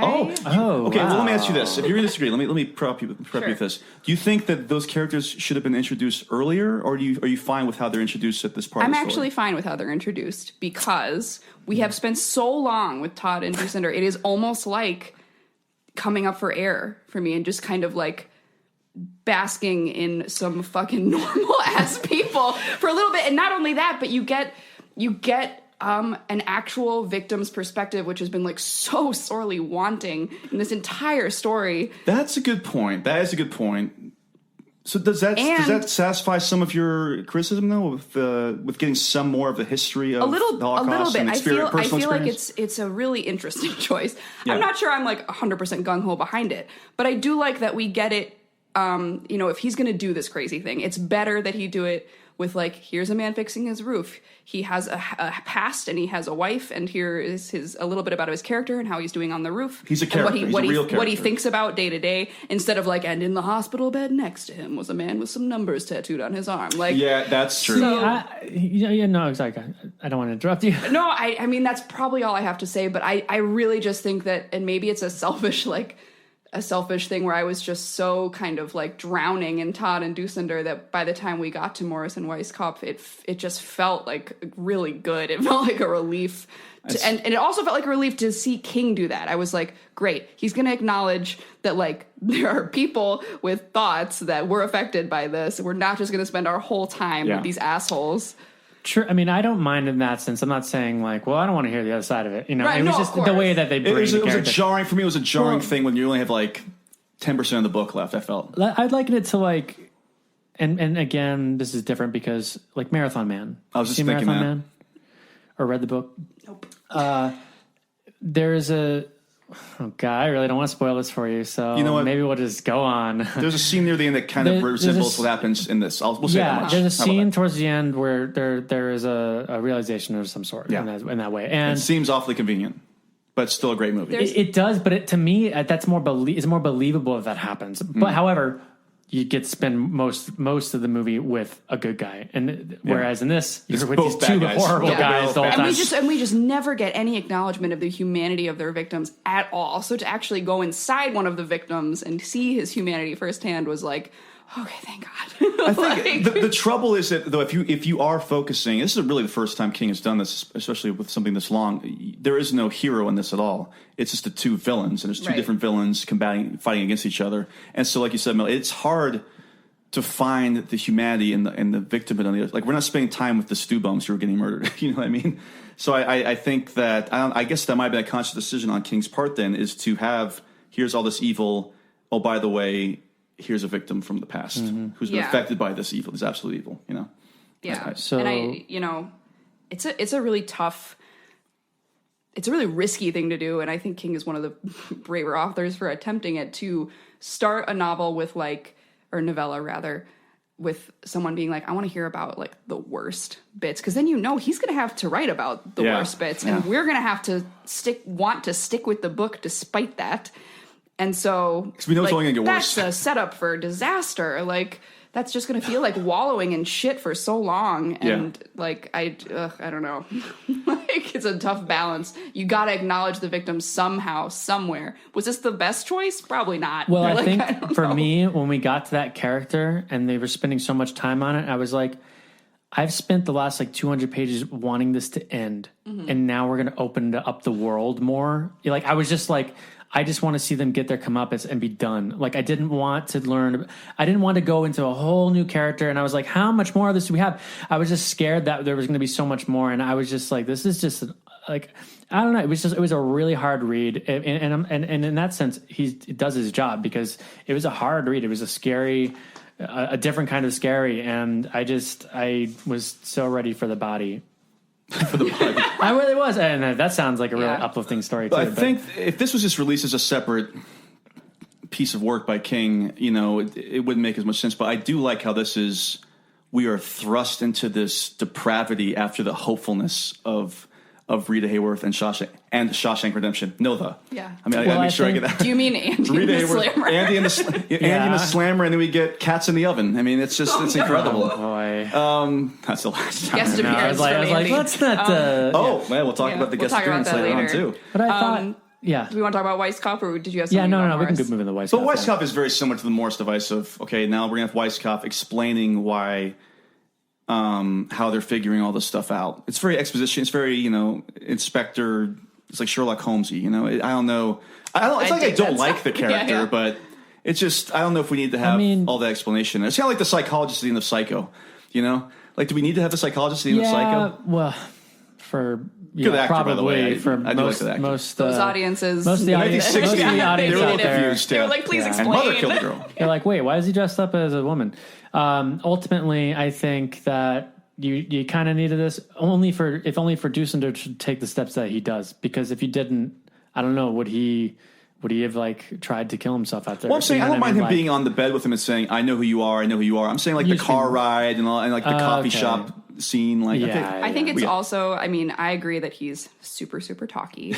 I like those kind of details because I am like a Sherlock Holmes fan. But I also think it's important to get not only the victim who has these terrible traumatic memories, but someone who is now empowered and a part of the victim's, in group to come in. I don't know. Maybe I'm just like, this should be a standard fable with like the good guys winning at the end, and I need that for myself to sleep at night. This needs to be more Andy and the Slammer-esque, is what you're saying. You need some more of that Slammer-esque storytelling. And I liked how, because I was totally convinced that Todd had pulled one over on them until we get in the car, and Weisskopf is like, yeah, that kid was in on it somehow. I was like, damn right he is. And that's the problem. We'll get to the movie later on. I was going to say, I guess I didn't mind Weisskopf in terms of the fact that he was like piecing it together with Todd.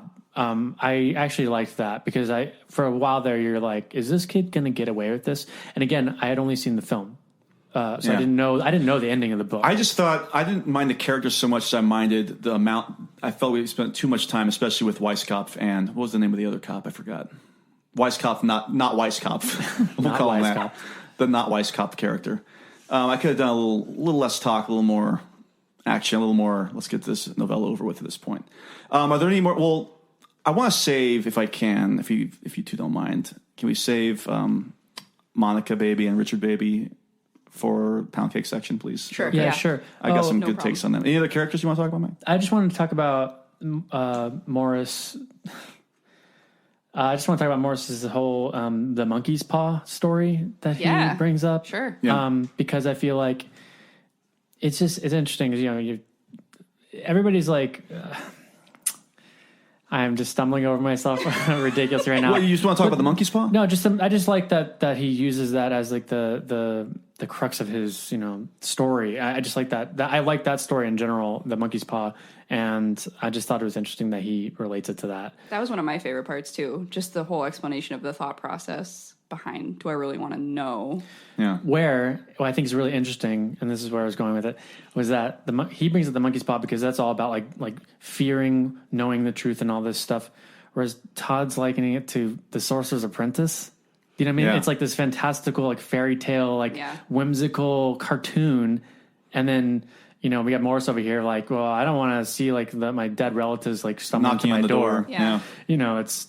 It's the two mindsets, like someone who knows the truth, but fears it and respects it enough to let it lie and leave it in the past. That's super interesting. Whereas juxtaposition. Whereas Todd's like, well, I'm just not going to do any research or anything. I'm just going to bring these things to life and just deal with the consequences, or not even deal with the consequences to that extent. For everybody out there interested in the monkey's paw, of course, the definitive monkey's paw story is in Are You Afraid of the Dark? The Tale of the Monkey Paw. Check it out. 22 minutes. It's one of Stephen King's favorite old short stories. He talks about it in Danse Macabre. Isn't it like a raven's claw or something? It's not. It's a copyright. Is it a monkey? The monkey's no, I don't paw. remember it being the monkey's paw. I remember it being some kind of other claw. It's like the gorilla's foot or something like that. I always mix it up with Monkey Shines. That is. I will say that's probably my first introduction to that story though. Also, was Are You Afraid of the Dark? Peter Gabriel, Shock the Monkey. Shock the Monkey Paw. I know that's a really cool, really good point, and it makes me wonder where on the line, as horror fans, do we lie? Are we Monkey's Paw folk, or are we Sorcerer's Apprentice folk? Oh, that's a great one. I'm gonna go. I think in my I would look through the peephole at my dead son. Nope, throw it out. Like, well, hold on, not yet, and throw it out. Just open the door a crack, be like, oh, gross, no, okay. Personally, I'm more of like a dancing hippos. That's another Fantasia cartoon. Oh boy, I'm more of a call me Mr. Monkey Paw because I am crushing that thing before they get to the door. No, the monkey's paw. You're right. I totally screwed this up. Monkey's paw is no. Monkey's paw is you're scared of seeing the thing. It's a horror story, and you're scared of it. And Sorcerer's Apprentice is like, let it happen. I want control and I want to do whatever I want to do. That's right. Yeah. Once again, it's been a long time since throwing I've seen, caution to the wind. It's been a long time since I've seen that episode of Are You Afraid of the Dark? So I do apologize. I blame myself. Well, because in the story, it isn't like the son or the daughter dies, and so like the mother or the wife, wishes for them to be back, and then he knows like there's this like corpse coming to the door, and then he wishes for it to not be there, and that's like it throws the monkey paw into the fire, right? Right. Yeah. So we got to be somewhere in between, right? Because you wanna see the gushy bits, but not if it destroys your humanity. I would say Here's the thing. I'm more Friday 13th. I'm not so much live leaks. Oh my god. Okay, but I like what you were saying though with like the peephole. Like I want to see it, but from a protected distance where I don't have to let it in. Mm-hmm. I think it'll be even eerier to see it through a little peephole though. You need an out though. At least you still have an out. Or maybe you see like the shadow. You guys. All that would be this all sounds like scary. It sounds pretty scary, Mel. You're right. I think while we were talking, we weren't paying attention to where we were walking. Oh shit! And I think we've wandered. I think we've wandered off the moors into the cemetery. What's the bottom of the truth? Well, sometimes that is better. The person you put up there ain't the person that comes back. It may look like that person, but it ain't that person. Because whatever lives in the ground beyond that cemetery ain't human at all. I don't know about you two, but I didn't think there was a lot of disturbing parts of this book at all. Lies. Just an easy stroll past the tombstones. It was a quick service. I'm going home now. I have a lot to say about all right. for the cemetery Do you want to section. start? Who wants to, let's go. We'll all list something and then kind of go in a little circle. So sure. who wants to kick this off? Mel, do you want to kick this off? Do you have something? Sure. I think the whole conversation between Dusander and Todd, which I'm sure you guys will highlight, where he flips it on him and makes him realize that they are forever intertwined in their secret, and also exposes, he's a master interrogator, and Todd was kind of looking for that all along. He wanted to hear him talk this way, and once it happens, he's not prepared for it. And there's a bit on page 262 of the pocketbooks where he's told Todd that if he dies, Todd's reputation is going to be in shambles for the rest of his life because of what he's put in this safety deposit box that's incriminating information on Todd's involvement with him. And Todd says no. It says, "No," Todd said thickly, "what you're saying, I can't face that." "My boy," Dusander said gently, and Todd heard for the first time and with dawning horror the slight accent the old man had put on the first word. "My boy, you must." That's a good one. Creepy. I had that. That was in here too. Just the whole, like, when he starts referencing, like, he's trapped, like, in the pipe. That one time he was in the pipe, and that's how it felt. Yeah, I think that part I mentioned earlier when Todd says, "I hate you," I think that's the tail end of that conversation. Yeah. But and it's just the idea of being trapped or forever linked with this horrible monster. And, I mean, Todd's a monster, too. But you're outgunned. Like, you're a little sociopath, but this guy's killed hundreds of people, and he interrogated them, and he's a mastermind of evil. This is Kurt Dusander. My next part was in page 194. Just Dusander needing to wear the SS uniform to sleep to ward off bad dreams by wearing something so like evil and just well, that's when he had the power. And that's what's so creepy to me is like he has to. Indulge this awfulness to ward off more awfulness. Which is really just, people getting basically, murdering him or tearing him apart or basically doing everything that probably he deserves to have happen to him. I would say he does. Yeah, absolutely. Did I say that? He probably no. He definitely does. Bad guy. But you know what I'm saying? Like, I just think like his worst fear is himself being brought to justice by the people he did these atrocities to, and sorry, Dusander, you need to take that thing off and get your Dusander. Enough of you. There's a story that Dusander tells Todd earlier on about how certain people were going into the various prisons and they were hiding materials in them and literally inside of them. Mm-hmm. There's one about a woman who swallows a diamond before entering Patton. And he says, when it came out in her waist, she swallowed it again. She kept doing this, although eventually the diamond began to cut her insides and she bled. Just the idea of that, obviously the repetition and the need to keep something like that with you no matter what the circumstances are. It's disturbing in many ways, not just the visceral, but just psychological too, I thought. So much of this, and I'll just interject while Mel finds her next one, but so much of this is like, I mean, we talk about the cemetery and it's scary, but so much of this is about real atrocities and real things that happened. And I'm sure some of these isn't stories, vampires floating in the dark. Exactly, this is real life. And some of these stories, I mean, like this, if I could put the whole book in the cemetery, I would, but it was super hard to read some of these things that are just terrifying. A tough one. But Mac, you want to go on that? Mel, did you find one? Well, I don't think I need to read it, but and it's actually sort of a contrast, I guess. It's when Dusinder dies. I think we can appreciate that he's a terrible evil man who deserves to go to hell, but the idea, putting aside anyone's crimes, the idea that as you're dying, you suddenly think, oh, wait, am I going to be tortured by the worst things I've ever experienced for all of eternity? These dreams that I hate so much. That. You want to read it? And no, sure, you have it. Yeah, okay. It's the last thing right there. It's also sad that he comes to that realization only right before he dies. Right. It's like, how did you not know that was going to happen? Justin's helped me out here. He had never felt so much like sleeping, and his sleep would be long. It would be restful. Unless there were dreams, the thought shocked him. Dreams? Please, God, no, not those dreams. Not for eternity, not with all possibility of awakening gone. Not in sudden terror, he tried to struggle awake. It seemed that hands were reaching eagerly up out of the bed to grab him, hands with hungry fingers. No, his thoughts broke up in a steepening spiral of darkness, and he rode down that spiral as if down a greased slide, down and down, to whatever dreams there are. It's definitely his just comeuppance. We can all agree about that. But it's still, also terrifying. It's that finality, yet the eternity of it all. That bothered me too. I agree. Obviously, I agree with you because I have that. Mac, do you have something else? Page 199. What version is that? The pocket what books. version do you have, Mac? Sorry, what was that? Pocket some books. of these things we're going to read and some of them are not, so I just want to make sure people have the reference point. Page 199, a little sequence, it's called Cat in the Oven. Is that what it's called? Yeah, and just the idea that to do this stuff, he has to kill these things, and the description of that cat in the oven, I think he likens it, like the sound that it makes to like the sound of a young boy or something like that. Yeah. Just disturbing. I think I've got that down here too. As a matter of fact, I have the exact same thing.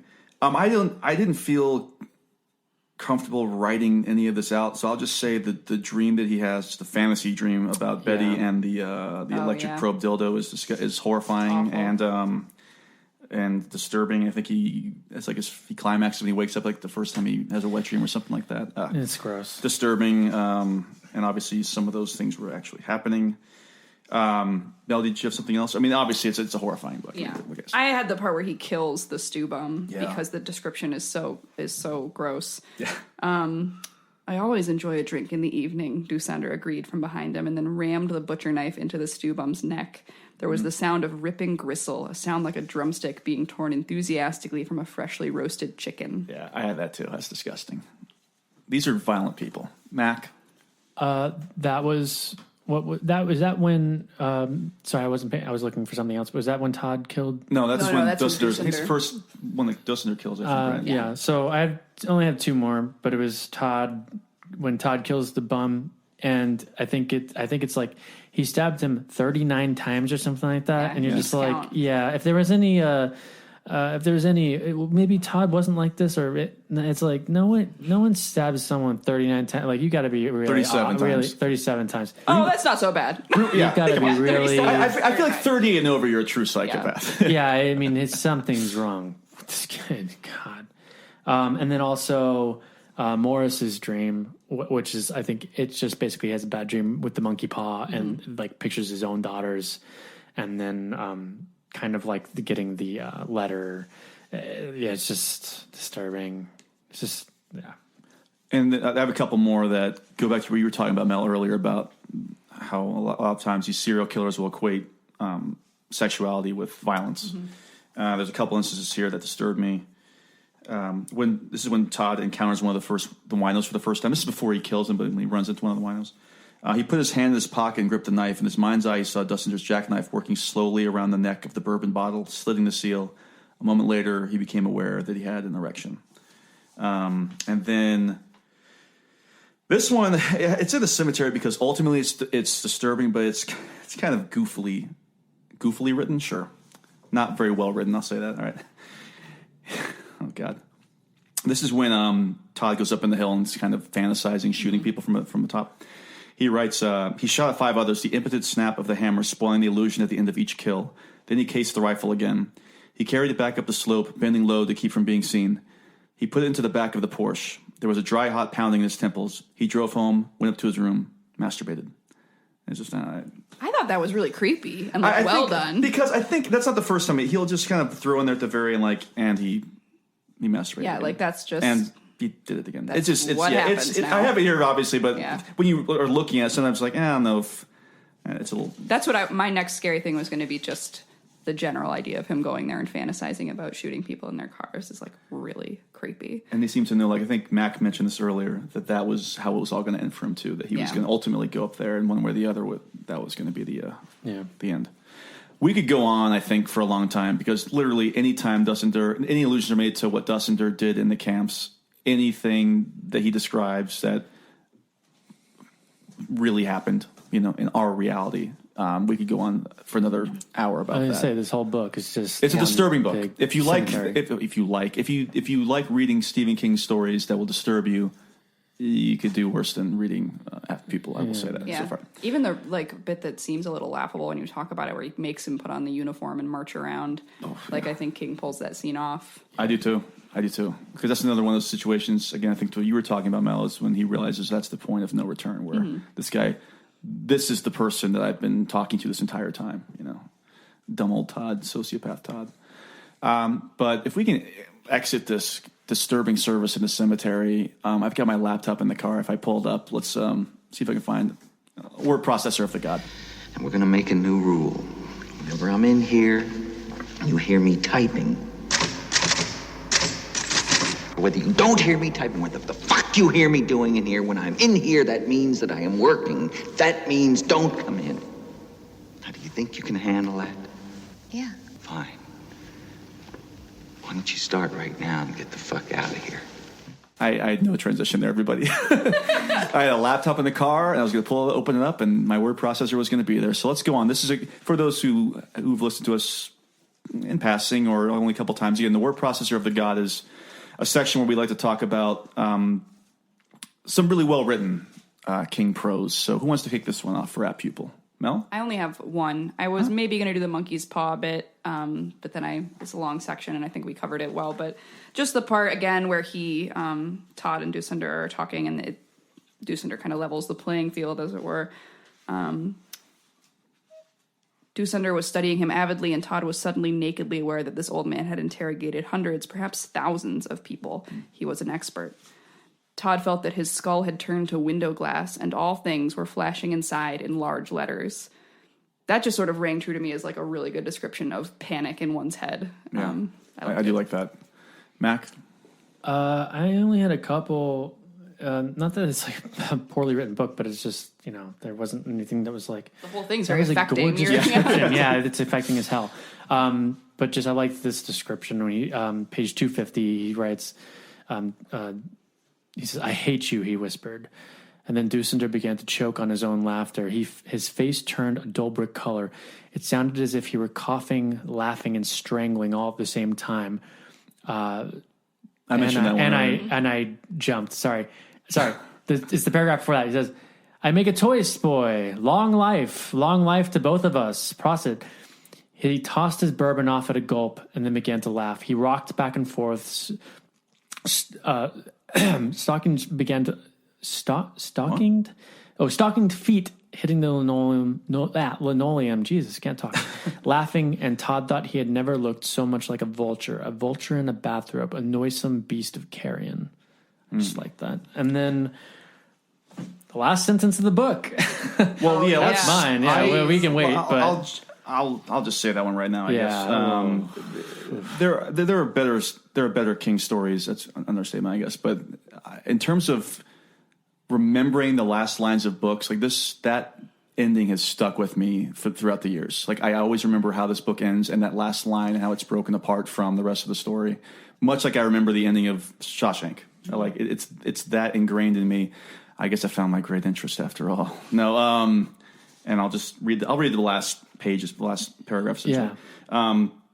It's at the very end after he's killed Rubber Ed.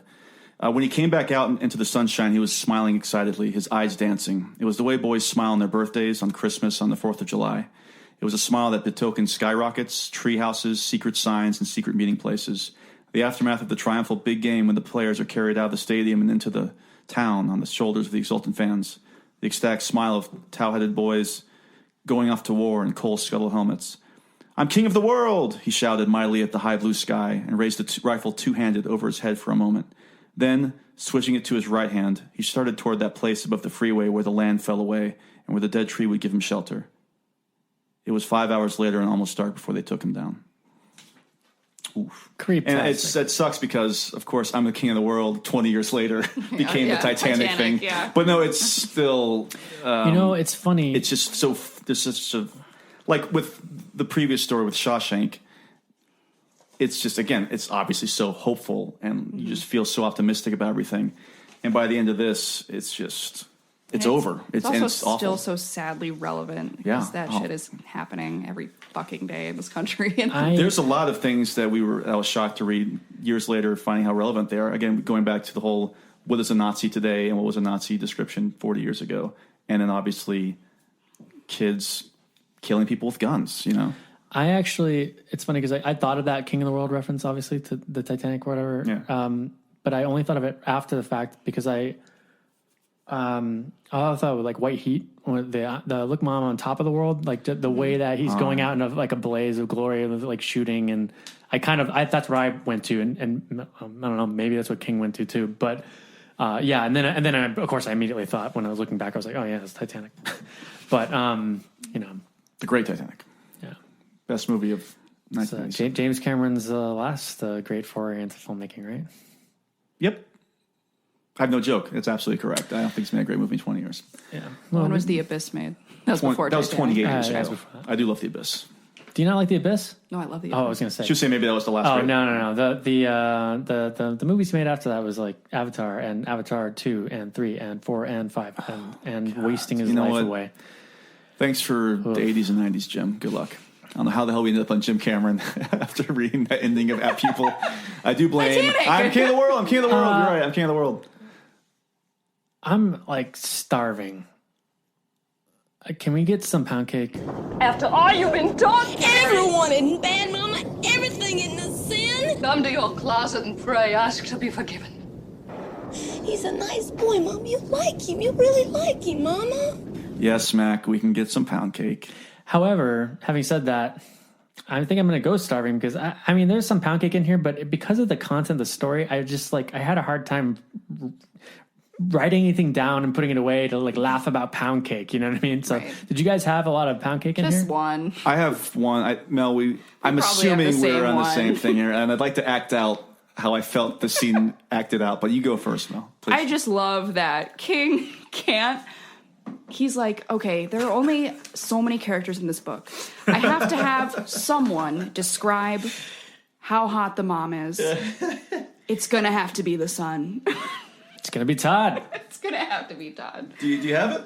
I think I do.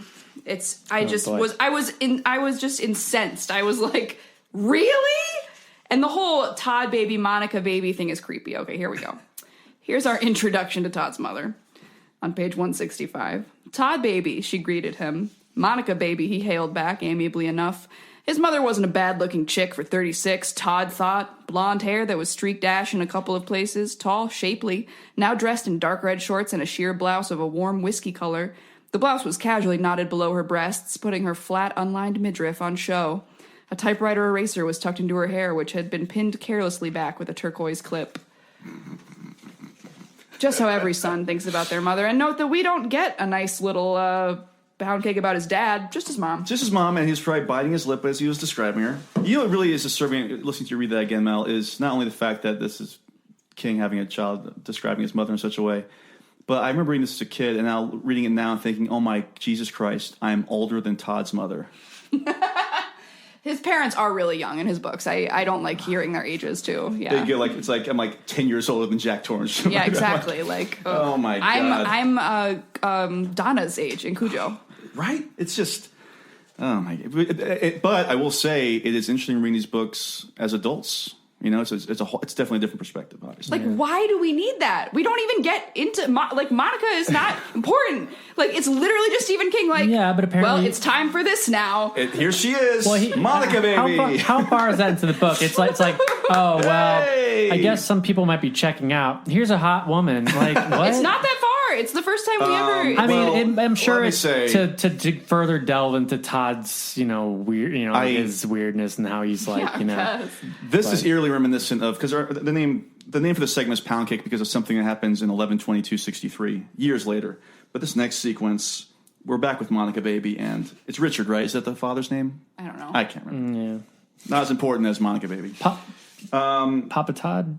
Oh, it is because it's Dick Bowden. It's Dick Bowden. So there's a sequence where we actually do spend a little time away from Dussinder and Todd. I forgot. There's a moment where we spend time with Todd's parents in bed, and the following happens. Oh, God. Dick says, my mother said that when I was 14, you could hear me growing in the night. Good thing not all of you grew that much. It's all now you use it. Want to use it tonight? The wench grows bold, Dick Bowden said, and threw the earplug across the room. Now, I kept picturing him. The wench grows bold. And then I kept picturing, I'm sure he just kind of tossed it aside.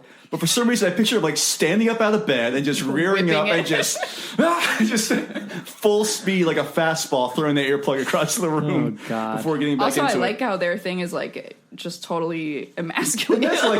Hey, are good thing your dick's not that big. Hey, good thing that small. You want to use that small dick tonight? Okay, let me throw my earbud against the wall. I thought I giggled. I think that was a little release while I was reading this book that I needed, I believe. And there's a couple of great ones. This goes back to the women of early King, especially, with Betty. And a moment later, Betty was whispering in his ear, her breath warm and redolent of juicy fruit gum. Oh, by the way, my edition, it says juicy fruit gun. Oh. Which is a misprint. Yeah. Really? Obviously. And she says, lover, you can do me any old time. Just call me. Which is like a 1940s. There's a terrifying bit though where he describes how it feels to have sex with her, and she's just totally objectified. And if he says something it's just putting it in muscle or something. Oh, it's just gross. I think God. This might be the tail end of that, Mel. Yeah. I think that is also when he's describing how he's able to finish because he's able to have the fantasy. But I didn't want to include that in the funny. Yeah. Oh yeah, no. I just forgot about that. Ugh. Oh, and this one reminds me of the comedian Claudia O'Doherty. She's also in Love. On Comedy Bang Bang, she does an imitation of Kim Cattrall's Samantha from Sex and the City, and she says, she just goes "I love to fuck," but it's dead on. I can't do it justice, obviously. But it reminded me of this moment at Pupil. But the first time with Becky had gone fairly well. She was no virgin, even if he was. She had to help him get his cock into her, but she seemed to take that as a matter of course. And halfway through the act itself, she had gurgled up from the blanket that they were lying on. I just love to fuck. It was the tone of voice another girl might have used to express her love for strawberry whirl ice cream. I just love. I don't want to tell tales out of school, but I have never. Part of me feels like nobody's ever just told me that. Nobody's ever told me that. Part of me feels like King had to have some experiences because a lot of this sounds like super old speak. You know what I mean? A bygone generation. So it's is this stuff that King actually experienced? These are things that people would say back then. They didn't know how to express themselves. They didn't know how to express themselves, so they just yelled out, "I love to fuck" and stuff like that. I don't know, but. This is the light portion of our At People discussion. Anything else? That's all there is, really. That's literally all there is of fun games. I think there's actually some lighter stuff in a Dominion we like to call King's Dominion. There's another world out there. I know there is. I only have two things. I don't want to do both of them because I feel like they're both huge, but you have a lot. Well, not a lot, but more than two. I only had two here, so I'm very interested. Mel. Well, do we want to talk about the obvious ones first? The obvious one, there's one huge obvious one that I wanted to talk about. Well, it's Andy Dufresne. Andy Dufresne, yeah. And that's on page 156. Yeah, whoever wants to read that, if you got I don't have the section, but I got it. Yeah, if someone has and they want to read it, go ahead. Well, he's introduced it first. Stocks I picked up after the war under yet another name through a bank in the state of Maine, if you please. The banker who bought them for me went to jail for murdering his wife a year after I bought them. Life is sometimes strange, boy, Hein. And then on the next page, he says, Dufresne, his name was. I remember because it sounds a little like mine. It seems he was not so smart at wife killing as he was at picking growth stocks. The crime passionnel, boy. It only proves that all men are donkeys who can read. I thought this was like, talk about corruption. Like, after we read Shawshank, we're like, by the way, Andy Dufresne also really helped a Nazi. What if he knew he was a Nazi? Took out that's what I was going to say. Yeah, I don't think he Mr. knew. Denker. I'll see I you know, soon. but it's still just like, forget that last story. Yeah, I know. Yeah. Well, and the thing it also also makes me like who have you encountered in your life and you didn't know who they really were, that type of thing too. Ugh. And I guess do you ever think about that? I think about that all the time. Do you guys think you've ever talked to a murderer? Let me tell you something right now real quick. I don't know. I used to work at a hotel for years. You definitely talked to a murderer. I definitely talked to a murderer. I just banged my mouth against the microphone screen in excitement. Mel's great interest has been discovered. I really am obsessed with like I think about that maybe too often because we encounter so many people in life, and like I said, when I worked at hotels for years and years. Oh, by the way, this hotel I worked at was just outside of Disney World, so this was not this was hundreds of people a day. You're encountering, and you just know the percentages are not. I guess I would say they were in my favor. I would say that the chances are I met a serial killer. Yeah. I've got Mac. I'll let you read the one that we should really talk about in detail, but I do have a dumb Room 237 one. If I can read this one. Room 237 is, if you've seen the Room 237 documentary about the Shining film, you'll know that a lot of people are really reaching with their takes on certain things. We love that, though. But we love it. And I love it so much, I'm going to talk about one of the ones I think I found here. Dussender says to Todd, I frightened you with reform school once when I was badly afraid you might crack and tell everything. But do I believe that? No. I used it in the way a father will use the boogeyman to frighten a child into coming home before dark. Is he talking about the boogeyman? Or does he say the booger man? He says the booger man. He does because of his accent. I think we're talking about the boogeyman from Night Shift. I'm 100% positive. Swear to God, I think I wrote that down or I had it marked, and then I was like, I can't put that in here. I will say, I want to go back because I think King mentions the boogeyman in every single book, in every single story. At some point, someone says something or mentions the boogeyman in some way. I'm sure in Cujo it's meant. Frank Dodd's the boogeyman. Oh, yeah, no, totally. But, I mean, that's like a huge part of that book. But, yeah, I think I had that in there. And there's a bunch of stuff like that in the body, but we'll get to that later. But Mac, if you're going to talk about something from The Shining, hold off, because Mel, did you have some other things? I had a couple. Yeah, let's hear it. Well, one is, and I feel like we were just talking about stuff that might have happened to King that he includes in his works, and I feel like at least once King was propositioned for a blowjob by a bum, because that's all his bums do in his stories. Yeah. They offer to give people blowjobs. That happens in this book. Well, we should mark that. We should start marking that down, like a new segment. Is the protagonist / antagonist propositioned by a bum? By a bum for a sexual favor. Could it be Eddie's leper? No, because maybe he dies later. But you're right, though. That's a little 237 too. Okay, and then another 237. They're talking about who is Dave? This is when he's at dinner. Yeah. He's talking about his past. In Germany, he had owned a beautiful St. Bernard. Now in Santo Donato, he had a house with a good-sized backyard. The yard was fenced, and he had read in the paper, would it be possible that he could... Well, we don't have any Bernards, Dave said. They go fast because they're so good with kids. That's what he's adopting a dog to kill. That's good. I like that. That's a good take.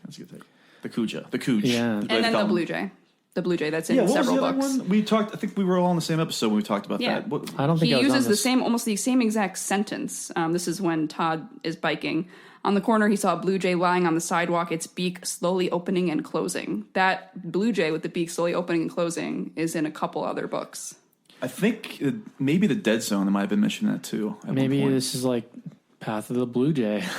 Well, I have. Oh, I should mention this at the top. There's something that happens in this that really threw me for a loop in terms of what, where, and when this takes place. Mm-hmm. And I'll mention it in a minute. Let's keep going here. Mac, or do you have something else, Mel, before we get to the Shining one? I think that's it. Thanks for entertaining me, guys. There we go. So we got some Room 237 and some interesting coincidences going on. This isn't even like a 237 really, and it's not really super Shining related. It's just interesting. But the room that Rubber Ed stays in is 217. This is definitely Shining related. Yeah, but he's not at the Overlook. He's not, but it says so. Is it a Holiday Inn, isn't he? Here he was in the room 217 at the Holiday Inn, his wife and daughter at home, the TV broken, and then pleasant smell hanging around in the bathroom.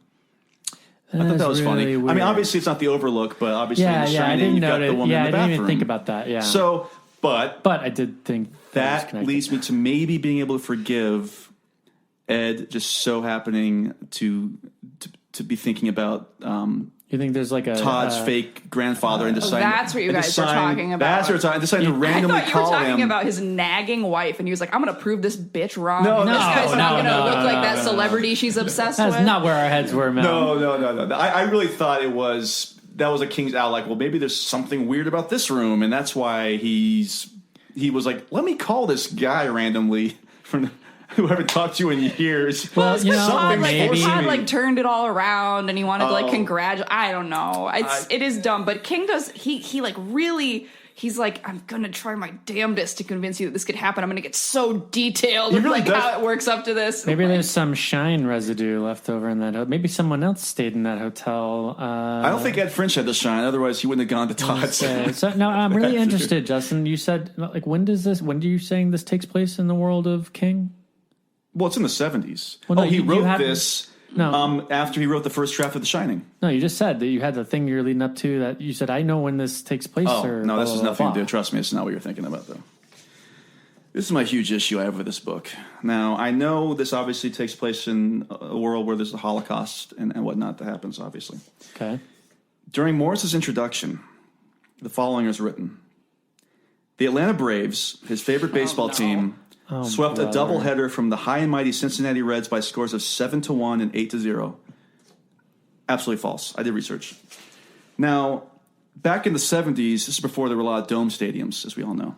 So there were a lot of rain delays. So what they would have to do is the next day they would play a doubleheader. They would play an afternoon game and an evening game. Okay, fair enough. Do we have the playing off music from the Oscars saved anywhere? No, wait. Do we have the This Week in Baseball music? I think we need that to be playing underneath this immediately. Now, the Reds and Braves did play each other on doubleheaders twice during the years that Dussender, Max shaking his head, Mel is looking at me like she's going to kill me, in which the action of Pupil takes place. In 1976, well, I should also say, they're saying that the Braves won both games during this doubleheader. In 1976, on July 24th, Reds won both games, not the Braves. In 1979, they also had a doubleheader, but the Reds and the Braves won one each. There was never a case of the Braves beating the Reds in the doubleheader by those scores at all during this time period. And that really took me out of the entire book. It was really thrown for a loop. Of all the facts to check. Mac, I was disappointed. I mean, I can't believe it, and so I really... Well, I assume you've written a letter to King, who is aging and has... who wrote this when he was a young man, so he's no excuse. Newsflash, this is obviously a parallel dimension and not the path that we are on. I think this might go back to what Mel was talking about earlier, and then what Mac referenced after is just the path of the Blue Jay. I don't know. Could be. That's just my. That's a little. I do have here in my notes for you. I have huge issue with 6 exclamation points afterwards. Oh my god! Let me see 5 with 5 exclamation points afterwards. Huge issue. I wasn't lying. And then false after the quote from the book. False. Wow. Yeah. So, what can I say? I was taken aback. I'm sure. Listeners, you must feel so privileged to have someone who does this kind of investigative journalism. Mel, I agree with you 100%. I think the links that all of us go to, the fact checking that we go to it's unparalleled. Yeah, we should really have a whole sports section. I really shouldn't say that. He's going to get ideas. No. Allison will come back and we'll do a whole sports section again like we did one time. People just loved it. People loved it. Anything else for this section? Anything else for this section? No. I don't have anything else. No. All right, well, let's go into our overall thoughts. Dad, can we go now? You ready? Yeah, we've been ready for an hour. Okay, I'll be right there. You said that a half hour ago. Yeah, my dad's weird. He gets like that when he's writing. Who wants to go first? I'll go. I was really disturbed by the book. I thought that punchline at the end stuck with me. It's really dark. It's a hard read. I think it is one of King's better stories. I mean, just in terms of, I don't know. I mean, it packs a punch, and it stuck with me, and it made me think. And I can't say that for every single one of King's stories, especially the Bachman stuff. But I liked it. I would have to give it, I don't know, 4 bright red Pennywise clown noses, or I'd give it 4 or 3.5. 3.75. Well, it's hard. It's just like, it's one of those books. I don't know. It's like Requiem for a Dream, or one of these things that you're like, this is great. I'll never read it again, and that's where I got to Apt Pupil. I watched the movie 2 years ago, and I couldn't really bring myself to watch it again for the podcast, because I just was like, I don't know if I could do it. But that's where I'm coming from. We're going to mark that as a 3.75. 3.75 bright red Pennywise clown noses. It's not a polished nose, but Nickel's stupid.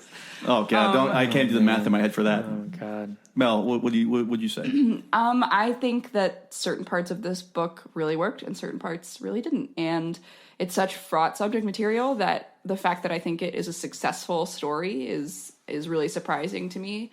For me, it was a page turner. As soon as they started going back and forth, I definitely wanted to see where it was going, and I definitely needed to know how it ended. It was very disturbing. I thought King, he really did what was necessary to convey the horrible crimes that Dussinder had committed, while not making us wallow in a way that I was scared he was going to. I think especially Todd's fantasies were incredibly effective in conveying what was going on, and they were also super disturbing. The stuff that didn't work for me, we've already discussed. I think it just needs to be a little bit more careful with its portrayal of Nazism and make it more of a something that is a choice and something that humans have to grapple with, instead of something that shoots up from the ground and takes control of you. I'm going to give it 3 bright red. 3. Bright. I got Nickel Pennywise clown noses. 3 bright red Pennywise clown noses. Very good. My problems with the book personally were more about, again, how the end we all of a sudden spent a lot of time with your Morrises and your Weisskopfs. I thought you were going to talk about the Braves again. The Braves, and again, this was going towards a masterpiece before I did the fact checking on the Braves and the Reds and the Big Red Machine back in the day. By the way, timestamp. We should take Braves warning advisory, interest advisory alert. But this still does remain one of my favorite novellas of King's. I think the two characters are quite fascinating. If somebody wants to ring a bell, I think I've said fascinating at least 5 times during this podcast, by the way. Anybody wants to put a quarter take in note.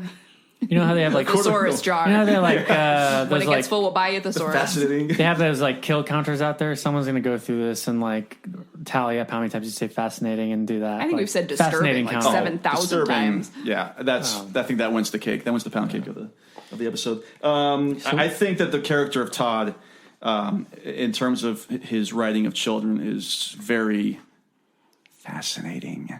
No, I'm still intrigued by that character. I think it's the darkest child character he's written. I would go so far as to say he's actually even worse than Henry Bowers. If you want to talk about non-supernatural Henry Bowers kids. is stupid and controllable. He's stupid, and maybe he becomes a killer. But is that more of a supernatural thing? Yeah, he's like possessed. Bowers is exactly such a dum-dum, though. And you know what I mean, and I'll tell you what. I want to challenge Henry Bowers, but Henry Bowers is not stabbing any winos 39 times. All right, you know what I'm saying?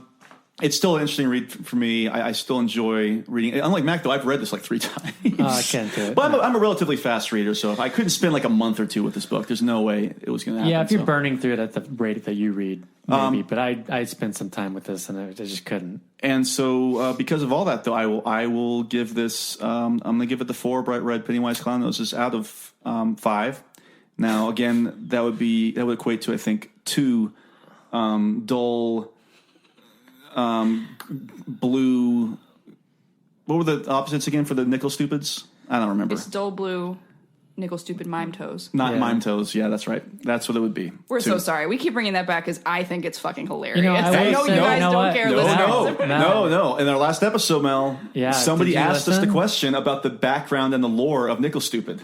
And we went into it. We'll tell you all about that later on. We promise. Okay, exciting. So I love Nickel Stupid. We all love Nickel Stupid. You know what we should do? If somebody out there is an animator, please draw us what you think Nickel Stupid would look like. Or not just a drawing. I would take a still life. Oh yeah, a still drawing. Maybe a 5-minute short film.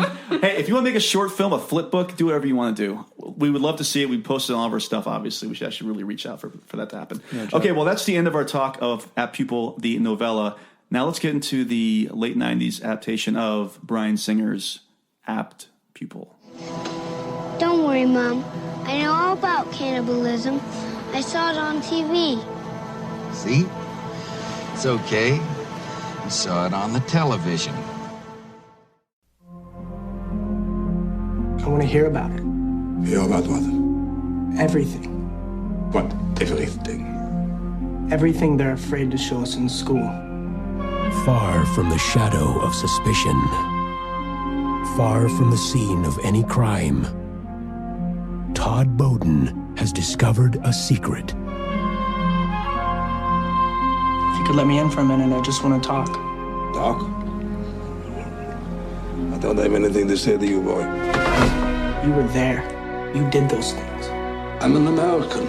You've no right to come here and say these lies about me. I have your fingerprints. I have your photographs. What do you want? I want to hear about it. Everything. Okay, so I read this story, again, quite disturbed by it. Some might even say fascinated by it. So I went into the movie thinking, okay, Bryan Singer's coming off Usual Suspects, a movie I loved, I still love. And I thought that he was really going to go there with this movie. And I thought the movie was good 20 years ago. Watching it again, though, I think my appreciation has diminished a little more. I think they let the foot off the accelerator a little bit in this. I don't think they go as far as they should have gone, in my opinion. Mel, you had just seen this and heard about this for the first time recently. So what did you think about the movie adaptation? And I think that's a bad way to approach it, honestly, because what I do is if I haven't seen the movie, I read it and I watch it, and it's all in this like very compressed time frame. So one thing that I never really understand about the films when I do that is like how thrilling they can be, because I've just read the book. Yeah. If it follows the book very closely, I know where things are going in a general sense, and I'm not on the edge of my seat, really. I feel like that sucks. I would much rather come to the movie knowing nothing. Yeah. I agree with you. The movie toned it down, but it also tried to do things that aren't in the book that I don't think were completely successful or, what's the word I'm looking for? Consistent throughout. Like Todd has these weird waking hallucinations of victims of the Holocaust that never made sense. Yeah. Because he's not feeling guilty about these people. He's just kind of curious about them. Like, it seems to upset him a little bit, but it's weird. They're scary. Like, I think those sequences are scary, but I don't really understand why that happened. It's like I would buy that more from Dusender. Right. Like, or I don't know. It's just weird. Yeah.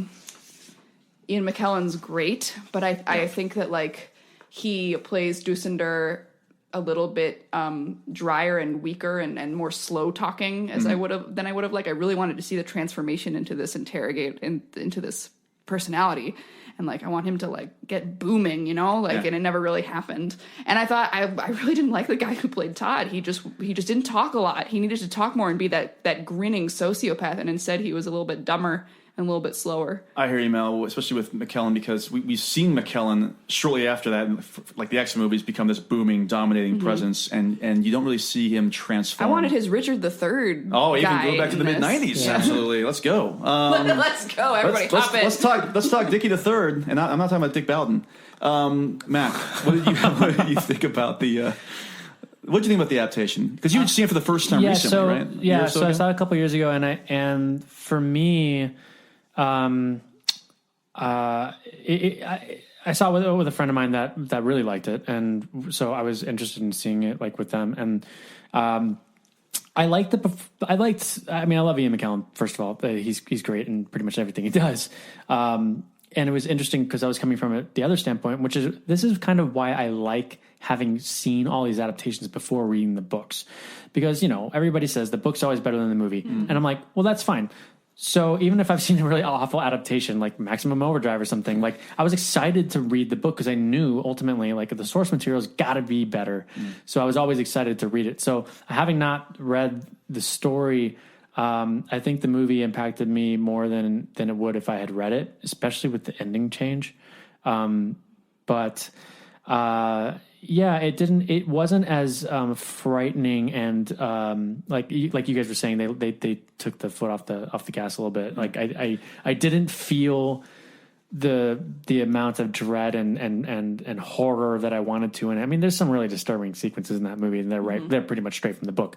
But I didn't love the movie. Not that anyone really probably loves Apt Pupil, but I didn't think it was like a great film. I for my notes, I agree with Mel with the whole McKellen performance. I think when I was reading the book, I did keep thinking about Ian McKellen. I will say that.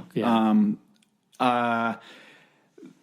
They go some places with it in the movie that they do not in the book, and you might have been alluding to this, Mel, with some of the depiction of, like, for instance, when Dussinder is wearing that uniform for the first time, Todd looks at him in almost a lustful way. Oh, man, I'm so glad you brought this up because I want to talk about this. Yeah. Because there's a lot of that throughout, too. There's a lot of, I was in a big argument with Ian before this because he's like, this movie has all these homoerotic and homophobic elements, and I'm like, I just don't see it. I feel like it's juxtaposed with Nazism as in a way to be like, they're both secrets you can keep, but Nazism is like the real problem here. I didn't see any homophobic things going on. I saw there was definitely some homoeroticism from the lens of Singer. I felt like this was like this is like a different example of what you think of the male gaze when it comes to filmmakers in this way. But now he was kind of exploring these characters in that way, or especially there's a sequence when Todd's having a dream and they kind of like have this overhead shot of his torso and everything else. And there's even a sequence later on when Dussinder and Todd are really having it out, and Dussinder kind of like puts his arm around him, like almost as if to embrace him. And then it's just something almost sensual about it in a way. There's the line where he's like, "Don't you see you're fucking me or whatever?" And he goes, "My dear boy, we're fucking each other." And I'm like, I can't believe they put that line in the movie. It was so lame in the book. Why did they put that in the movie? There, like in that moment too. So there was some of that I felt throughout, and that kind of leads to something else though. Is that this is something I forgot about because this happened 20 years ago before the movie came out. There's that locker room scene where you see, like, naked students. A couple of students were underage. Oh. And I got it right here. There was a lawsuit that came out. A 14-year-old extra filed a lawsuit claiming that the filmmakers had ordered him and other minors to strip for a scene that was shot in the showers during one of Todd's first nightmare sequences. So there was a lot of controversy. That was before the movie came out, too. Interesting. So there's a lot of controversy that came out around that with Bryan Singer. And then, I'm not doing tabloid stuff here, but a couple years ago, Bryan Singer was also accused of some underage inappropriateness at some of his parties. And, like solicitation? No, Bryan Singer, I guess, has these parties. And sometimes... how do I say this? Yeah. Anyway, everybody Google Bryan Singer parties and you'll find the information. Okay. I don't want to get caught up in But I really am interested in your take on this because I feel like, yes, that element is definitely there. And there's the point where he can't get aroused with Becky in the car and she says, "Oh, maybe you're into men." Yes. And there's the end where he says, "If you tell anyone I'm a Nazi, I'm going to tell everyone you touched me inappropriately." Yeah. And so there are definite, it's throughout the movie, and I feel like him saying, put this on, I want to see you in it. Yeah, about the right? uniform is like, sure, you can go there. But Ian's point here is that there is a parallel between homosexuality as being seen as an aberrant behavior and Nazism as being seen as an aberrant behavior. And I was like, I don't know if they're trying to say that, but because Bryan Singer, it maybe doesn't have to do with intent. It's just a trope. But I think Bryan Singer, he's a homosexual, so that's where I might take some. That. Yeah, I don't know if he knows that either. So that might have you look at it a different way. Because if I didn't know that, maybe I would have looked at it like, well, were you trying to say that evil and homosexuality is tied together? But I don't think that was what Singer was going for there. My whole point was when he kills the bum. Yeah. Oh yeah. The bum is offering sexual favors and says like, don't worry, I've done this before. Yeah. And Ian McKellen says, so have I. But he means, I'm gonna kill you. Yeah. And the bum means something totally different. And to me, that's a clear way of separating the two things. And that's in the book too. Yeah. And contradicting them. But I don't know. Now and part of my problem is I feel like I wasn't really grasping Ian's argument. But it's an interesting thing. We really had it out over this, whole morning. Like, there's an article that I need to read when I go home that's written on, now I can't remember the magazine, but he said it was a very established cinema magazine about homophobia and homoeroticism in this movie. So I'm very interested in it. Well, because again, if you look at it from the perspective of like Bryan Singer, who I think also wrote the adaptation and obviously directed it, like I wonder what he has to say about that. Accusations of homophobia, Yeah, I don't know. That's very strange. I know when I was watching the movie, I definitely picked up on maybe like a little bit of that. Like you're saying, like when he puts the uniform on and he's kind of like really into it, and or just even the first sexual dream that he has. Well, and more so in the book, I guess. But when the first sexual dream he has, or what dream he has, like Dussener's in there. You know what I mean? And like even though it's focused around a girl, but. But like I have a hard time because like again when I watch this movie I know Bryan Singer, I know that and I'm not saying that I don't know because I know he's homosexual I have a hard time believing that he was like why would he say that? Well, the argument is not that the intent was to be homophobic. It's just that this trope is almost inescapable, especially because there is even outside of the movie there's like kink related to Nazis and queerness. There's like all this stuff. Yeah. And so it's just like crazy interesting to me. And he was like, I'd have a hard time believing this isn't in the source material. And I'm like, it really isn't. Not to me anyway. No, like, I didn't read that all in the source material. It's very much his sexual proclivities are totally equated with violence. There's nothing about like... It really isn't there. And and Singer had been dying to do this adaptation. He rejected The Truman Show and The Devil's Own. Oh my God. And he really wanted to make this movie like above everything else. So first of all, what we should do is post that article that you're talking about. We should post it on our socials because that's definitely an interesting follow up to this. I like to read it myself. And I wonder what our listeners think too, like because I'm sure a lot of them have read before or seen the movie, vice versa.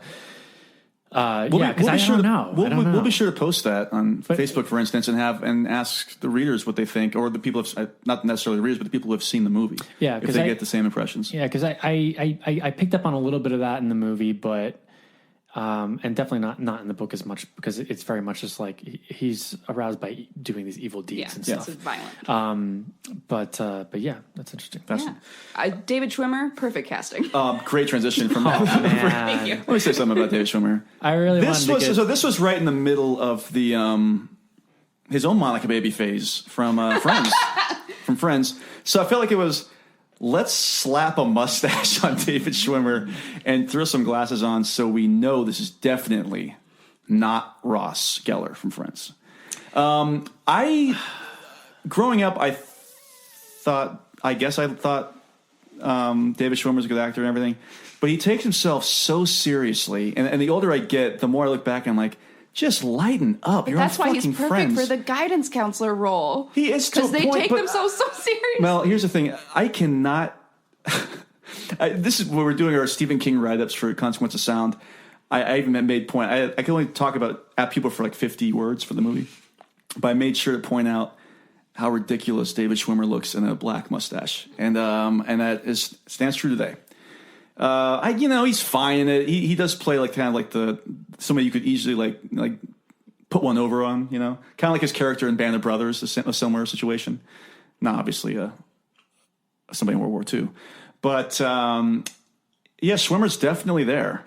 And he's definitely in the movie. He's in the movie. He's in the movie. But this goes back to what I was saying earlier, is I do think the reveal that he didn't actually meet Todd's grandfather, it makes more sense having them meet at a graduation ceremony and saying, "Where's your grandfather?" as opposed to being in a hotel room 3 years later and saying, "Hey, I remember a student of mine's grandfather lives in town. Let me give him a call." Go drive and so I did. I remember watching the movie being like, "Oh, this is a good take here." Yeah. Now, while the character Morris is not as explored, I think the character of Morris is a different name in the movie, by the way. Oh, really? Yeah, I can look it up. But that is the Nazi, by the way, from one of the Nazis from Last Crusade. If anybody's seen Indiana Jones and Last Crusade. The Holocaust survivor in Apt Pupil is a Nazi in The Last Crusade. Yes, he is. And he's one of the more famous Nazis in The Last Crusade as well. How about that? I was kind of moved by that part where he grabs the nurse and hugs her. And he has so little time, but you get so much in that sequence alone. And that is where I feel the movie also failed, because you get much of the impact of the book is not necessarily even through the dialogue. It's through the inner workings of these people. And so that was a good example of, we see the anguish on Morris's face, and when he embraces that nurse at the end, that's all we really need to know. We know what he's seen. We know he recognizes him. We know everything's coming back. And I feel like in the book there was so much dialogue that it was never going to have the impact that you get reading the peak parts of the novella for me. I don't know. I think that sequence really worked for me too. And I know that I said about the book, like, oh, it's better that we get all this stuff instead of just being like, and who was in the hospital bed next to him? But in the film, that works. Yeah. That approach actually did work for me. And it was just like, awful to see him. It was a rough sequence. And then, but then that leads us into the Weisskopf. And I forgot the other person's name, but Joe Morton is the other cop in this, okay? I love Joe Morton. Severely underused in this movie, by the way. But that goes back to after they interrogate Todd in the movie, and they ask, "So you think he's innocent?" He's like, "No, we're done here." That actually is what Mel was fearing. Like in the movie, they're like, he's like, "No, he's innocent. Let's just keep moving on." And so Todd basically just gets away with it there. And like, I don't know. I thought that was kind of funny. I know what Singer is trying to do with Todd in the movie, and I don't think it's half as impactful as the ending of the book. But he's trying to say that these people are out there, and if they don't want to be found, they will do what's necessary to not be found. Just like Dusseldorf was able to live for so long in the States without being caught. Todd's going to keep going on, and he's going to use the things that he knows and the evil that he knows to get by and to silence people and to continue to do what he does. I just personally feel like the book ending is just way more like jarring and just like wow. But that ending where it's like you hear like the basket swishing through the hoop is so stupid. And the basketball rim is like over Ian McKellen's dead face. It's so dumb. I like the threats he makes against. Yeah, I believe that. He's a dreadful boy, and it ends on a dreadful note. But I agree with you, Justin, that as a matter of fact, on the ending, Singer said, "I told Stephen the ending reads so beautifully," talking about the novella, "I could never measure up to it. I would have killed it." So I will give him credit, because you could make that ending like some like modern, like really over the top. And the problem with this movie, honestly, and another problem I have with it is there's way too much music being played throughout this thing. The score dominates, like it undercuts a lot of tension, I feel like. Yeah. Whereas I love the music in Shawshank. I feel here it's just I don't know, you don't need it. You don't need it. I was just gonna say, even though I saw the movie before reading the book, when I was reading the book, boy, I pictured Renfro and Ian McKellen, but I could not remember that. I did not remember it was David Schwimmer as Rubber Ed. And the person that I had in my head was like a younger Michael Kelly, Doug Stamper from House of Cards. Yeah. I don't know why, but that's who I pictured. So when we came back to when I was looking at the movie again and reading up about it, I was like, oh God, yeah, David Schwimmer with that mustache. Yeah, it came right back to me. How can you forget? I know. Well, I tried so hard to forget, but the tried so hard. Like to the grandfather forget. says, the past doesn't rest easily. So it came That's back. what he's talking about. Swimmer's mustache in this movie. It's like the monkey's paw. Like, do you want to see it? Oh, it is coming full circle here. Club. What was I going to say? Oh, the fact that they don't pick up the murderers. Like Todd isn't killing people. He kills the bird. And then we only see one unsuccessful cat torture from Ian McKellen. Also kind of blunts the plot for me a little bit. But it'd be so hard to do that. There's just not enough time. So I can see why they went that way. And I will say the murder of Elias is like really gritty and well done. It's good. But again, that's the only reason that Todd kills anybody in the movie is because Dustin hasn't done it yet. It's not like he's actually seeking it out. So in the movie, he like really is corrupted. I feel like he doesn't even tell Dustin he's killing people. He's doing it on his own, you know. And so there's a couple of things with that.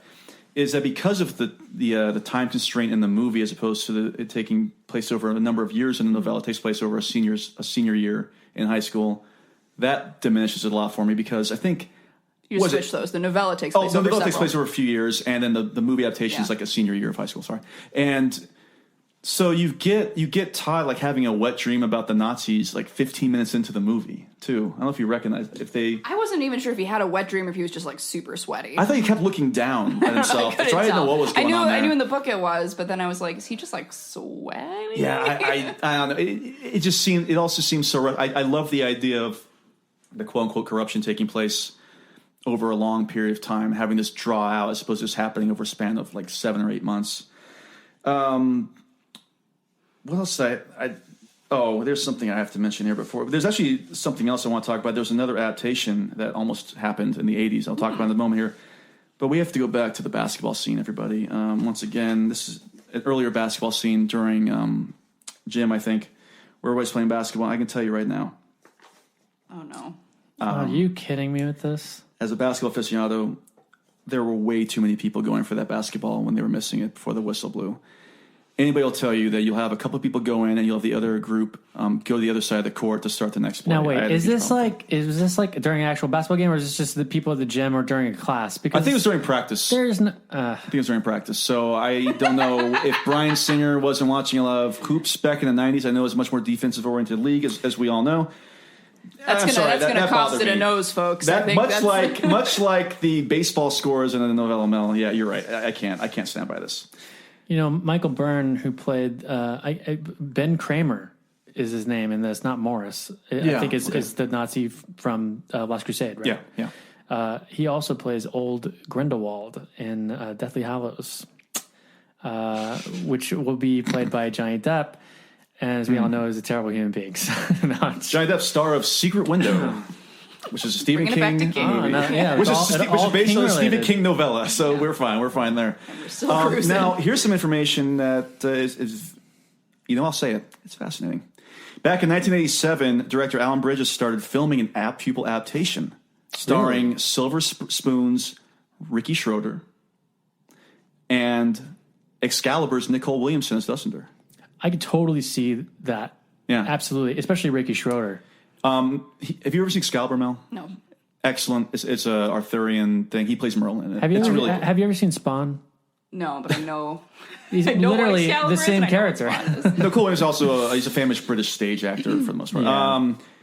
They actually have about 40 minutes worth of the film, so I guess probably about a third or even almost half the film. And then send it over, bro. Yeah, let's send it over. Hey, Mr. Bridges, send it over to us. No joke. We'd love to talk to you. But God help you if you have any sports facts wrong. I will be scouring it. If you mention any Reds Braves games in this 40 minutes, I'll be very upset. But production ran out of money, and they were actually able to resume about a year later. But Ricky Schroeder had grown up too much. Now that tells me two things. They were also looking at condensing time in the movie, because wouldn't it make more sense for him to grow taller if they had stuck to the novella storyline? But if they had shot it out of order, that's true. He's gotten small as the evil within him grows. Yeah, see, his heart shrunken. Was it like the heart shrinks? Yeah. And it's like now his whole body's shrinking. You look shorter, boy. After watching the movie, I was kind of both. I was like, did this even need to get made? Like, It's so hard to make it. I feel like it could have done with more changes if you really want to make it. I wonder if you could do after watching something like Alias Grace on Netflix, which I can't stop speaking highly enough about. I wonder if you could do you could expand upon some things like you're saying, Mel, and make a 5-part limited series miniseries about it. If you want to go through the years with him, if you could do that. I wonder if you could. I don't want to see that. I don't want to spend that much time with these characters. Yeah, it's a fun time. What can I say? Oh man. Ultimately, but the film, Singer's film, it opened to mixed reviews and bombed. It only made $9 million at the box office, which is $7 million less than Shawshank made, which was considered a bomb. Of course, we don't consider A Pupil the classic that people consider Shawshank today. So it's not stood the test of time. It didn't even stand during its own time. Was it critically? No. It was mixed reviews. I think it was probably around 50% on Rotten Tomatoes. Is this one of those movies where they didn't put King's name in front of it for some reason, or was it King's name attached? No, because I remember the poster says something like from the director of Usual Suspects and from the mind of Stephen King. From Misery and whatnot, so they definitely had his name attached. But again, it's a horror film, I'm not so you do want to surprised attach that it King bombed. to it. Just because it's such a sensitive subject matter, and to frame it as like a horror movie, even though it's really not a horror movie, it's just like a drama, like a dark drama, psychological thriller. Yeah, because I feel like psychological mind. I don't know, because when you start doing what is that? Red versus Dead, the Nazi zombies. You know what I'm talking about? Yeah. Dead Snow. Well, like that's one thing, but like when you start framing stories like this as like a horror film, it kind of diminishes like the reality of it. I think, and I don't like that. Also, why I was saying the same thing about Marvel or DC, whatever superhero films, where the Nazis are just like. There and they're villains, but no, we're not going to talk about what Nazis are. No, they're just the bad guys. Did we talk about that Transformers poster with the Nazi flags in the background? It says the real story or something like that. Have you seen this poster? I think it was for the last Transformers movie. Oh my god! And it's like Nazi flags in the background. It's like the real story of what happened. Or here's the story you don't know, or something like that. It's also another interesting connection is that we had Ian McKellen playing this horrible Nazi, and then. In X-Men with Bryan Singer. Yeah. With Bryan Singer. He is the opposite. Magneto. Well, Bryan Singer seems to switch. I would say Magneto's still pretty much a bad guy, but he was a victim. Yeah, he's an absolute victim. He was a victim of during the Holocaust, of course. Of that. So how many noses are we giving this thing, Mac? I gave it 2.5, maybe. I didn't think it was It's an enthusiastic 2.5. It's a 2.5 bright red Pennywise clown noses for this. I didn't think it was awful. I just didn't think that it I didn't think it did what it needed to do, especially after reading it. And now I'm definitely this is just pales in comparison to the book. And I'll echo what Mel said about it's kind of tough on the movie when you read it, when you watch it right after you read the source material. I'll also give it 2.5. I've said what I didn't like. Again, that basketball scene at the ending is pretty bad. It's not so much that they changed the ending; it's that they ended it with that triumphant swoosh. Mel, Nazi. I got him. Yeah. Heil me. 2. I'm a hard ass today. No. Straight that's 2. Fine. I wavered. I'm so sorry, Justin. I'm sorry to like it, Mel. And then later you go back and watch it again, executive producer Justin Gerber, edited by Justin Gerber. That's why he's not texting. We know that's not the truth because of those basketball mistakes in there. That's really. I would have been yo, pack the paint. That's also why you didn't like the ending with the hoop swish because you're well, the velocity of that just wouldn't. And I should mention this before we give the ratings, but with Brad Renfro, who's a tremendous. Child actor. He was tremendous in The Client, especially. That was his big breakthrough a couple years earlier. Yeah. Unfortunately, actually around the time of that Pupil, I know he got busted for doing some serious drugs, and he died only about, I think, 6 or 7 years later. Oh my God, really? Yeah. He, it's hard to say what somebody's going through when they're shooting a film when you're seeing it, but you could see that it wasn't one of his better performances, I'll say. He did manage to give one more really great performance in the film Bully that came out. I haven't seen that. It's really, really, really good. If anybody out there wants to see something, talk about depressing material based on a true story, Bully. There you go. And it takes place in Florida in the 90s if you want a nightmare situation. Check that out. We made it. We did it. How long? We went longer than Shawshank for this one with 3 people. We are about 30 seconds shy of 2 hours and 30 minutes. However, there might be some editing involved. Estimate 2:30. I'm pretty happy with that. Good job, everybody. And this is the first time we've ever covered a story that was only 3 people, I think. So we're a bunch of talkative humans. And, usually it's 4 or 5 people when we started. What's next on the old King docket? Well, Mac, that's a good question. Before I get to that, I do want to thank everybody once again for listening to the Losers Club each and every week. Please be sure to spread word about the podcast if you haven't already. If you haven't already, I think it's safe to say that the 3 of us would consider a holiday gift from you to all of us if you did. Be sure to leave us a review on iTunes, Facebook, Stitcher, wherever else you may listen to us. It really does help us a lot with those numbers. Our next book, Mac, will actually be a continuation of different seasons with the 3rd novella from the collection titled The Body, which is better known, of course, as Stand By Me. And we'll also be covering that film. Hopefully, we'll have some more good news regarding that particular film in the future. Maybe we'll have some people on from it. I don't want to say it's 100% yet. You should keep listening to us. That's all I'll say about that. In the meantime, you'll definitely hear from us next week with some more King news and tweets. But until then, long days and pleasant nights.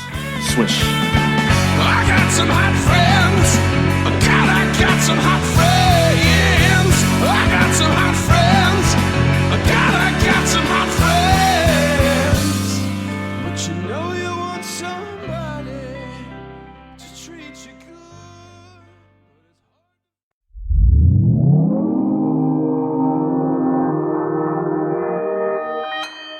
Consequence Podcast Network.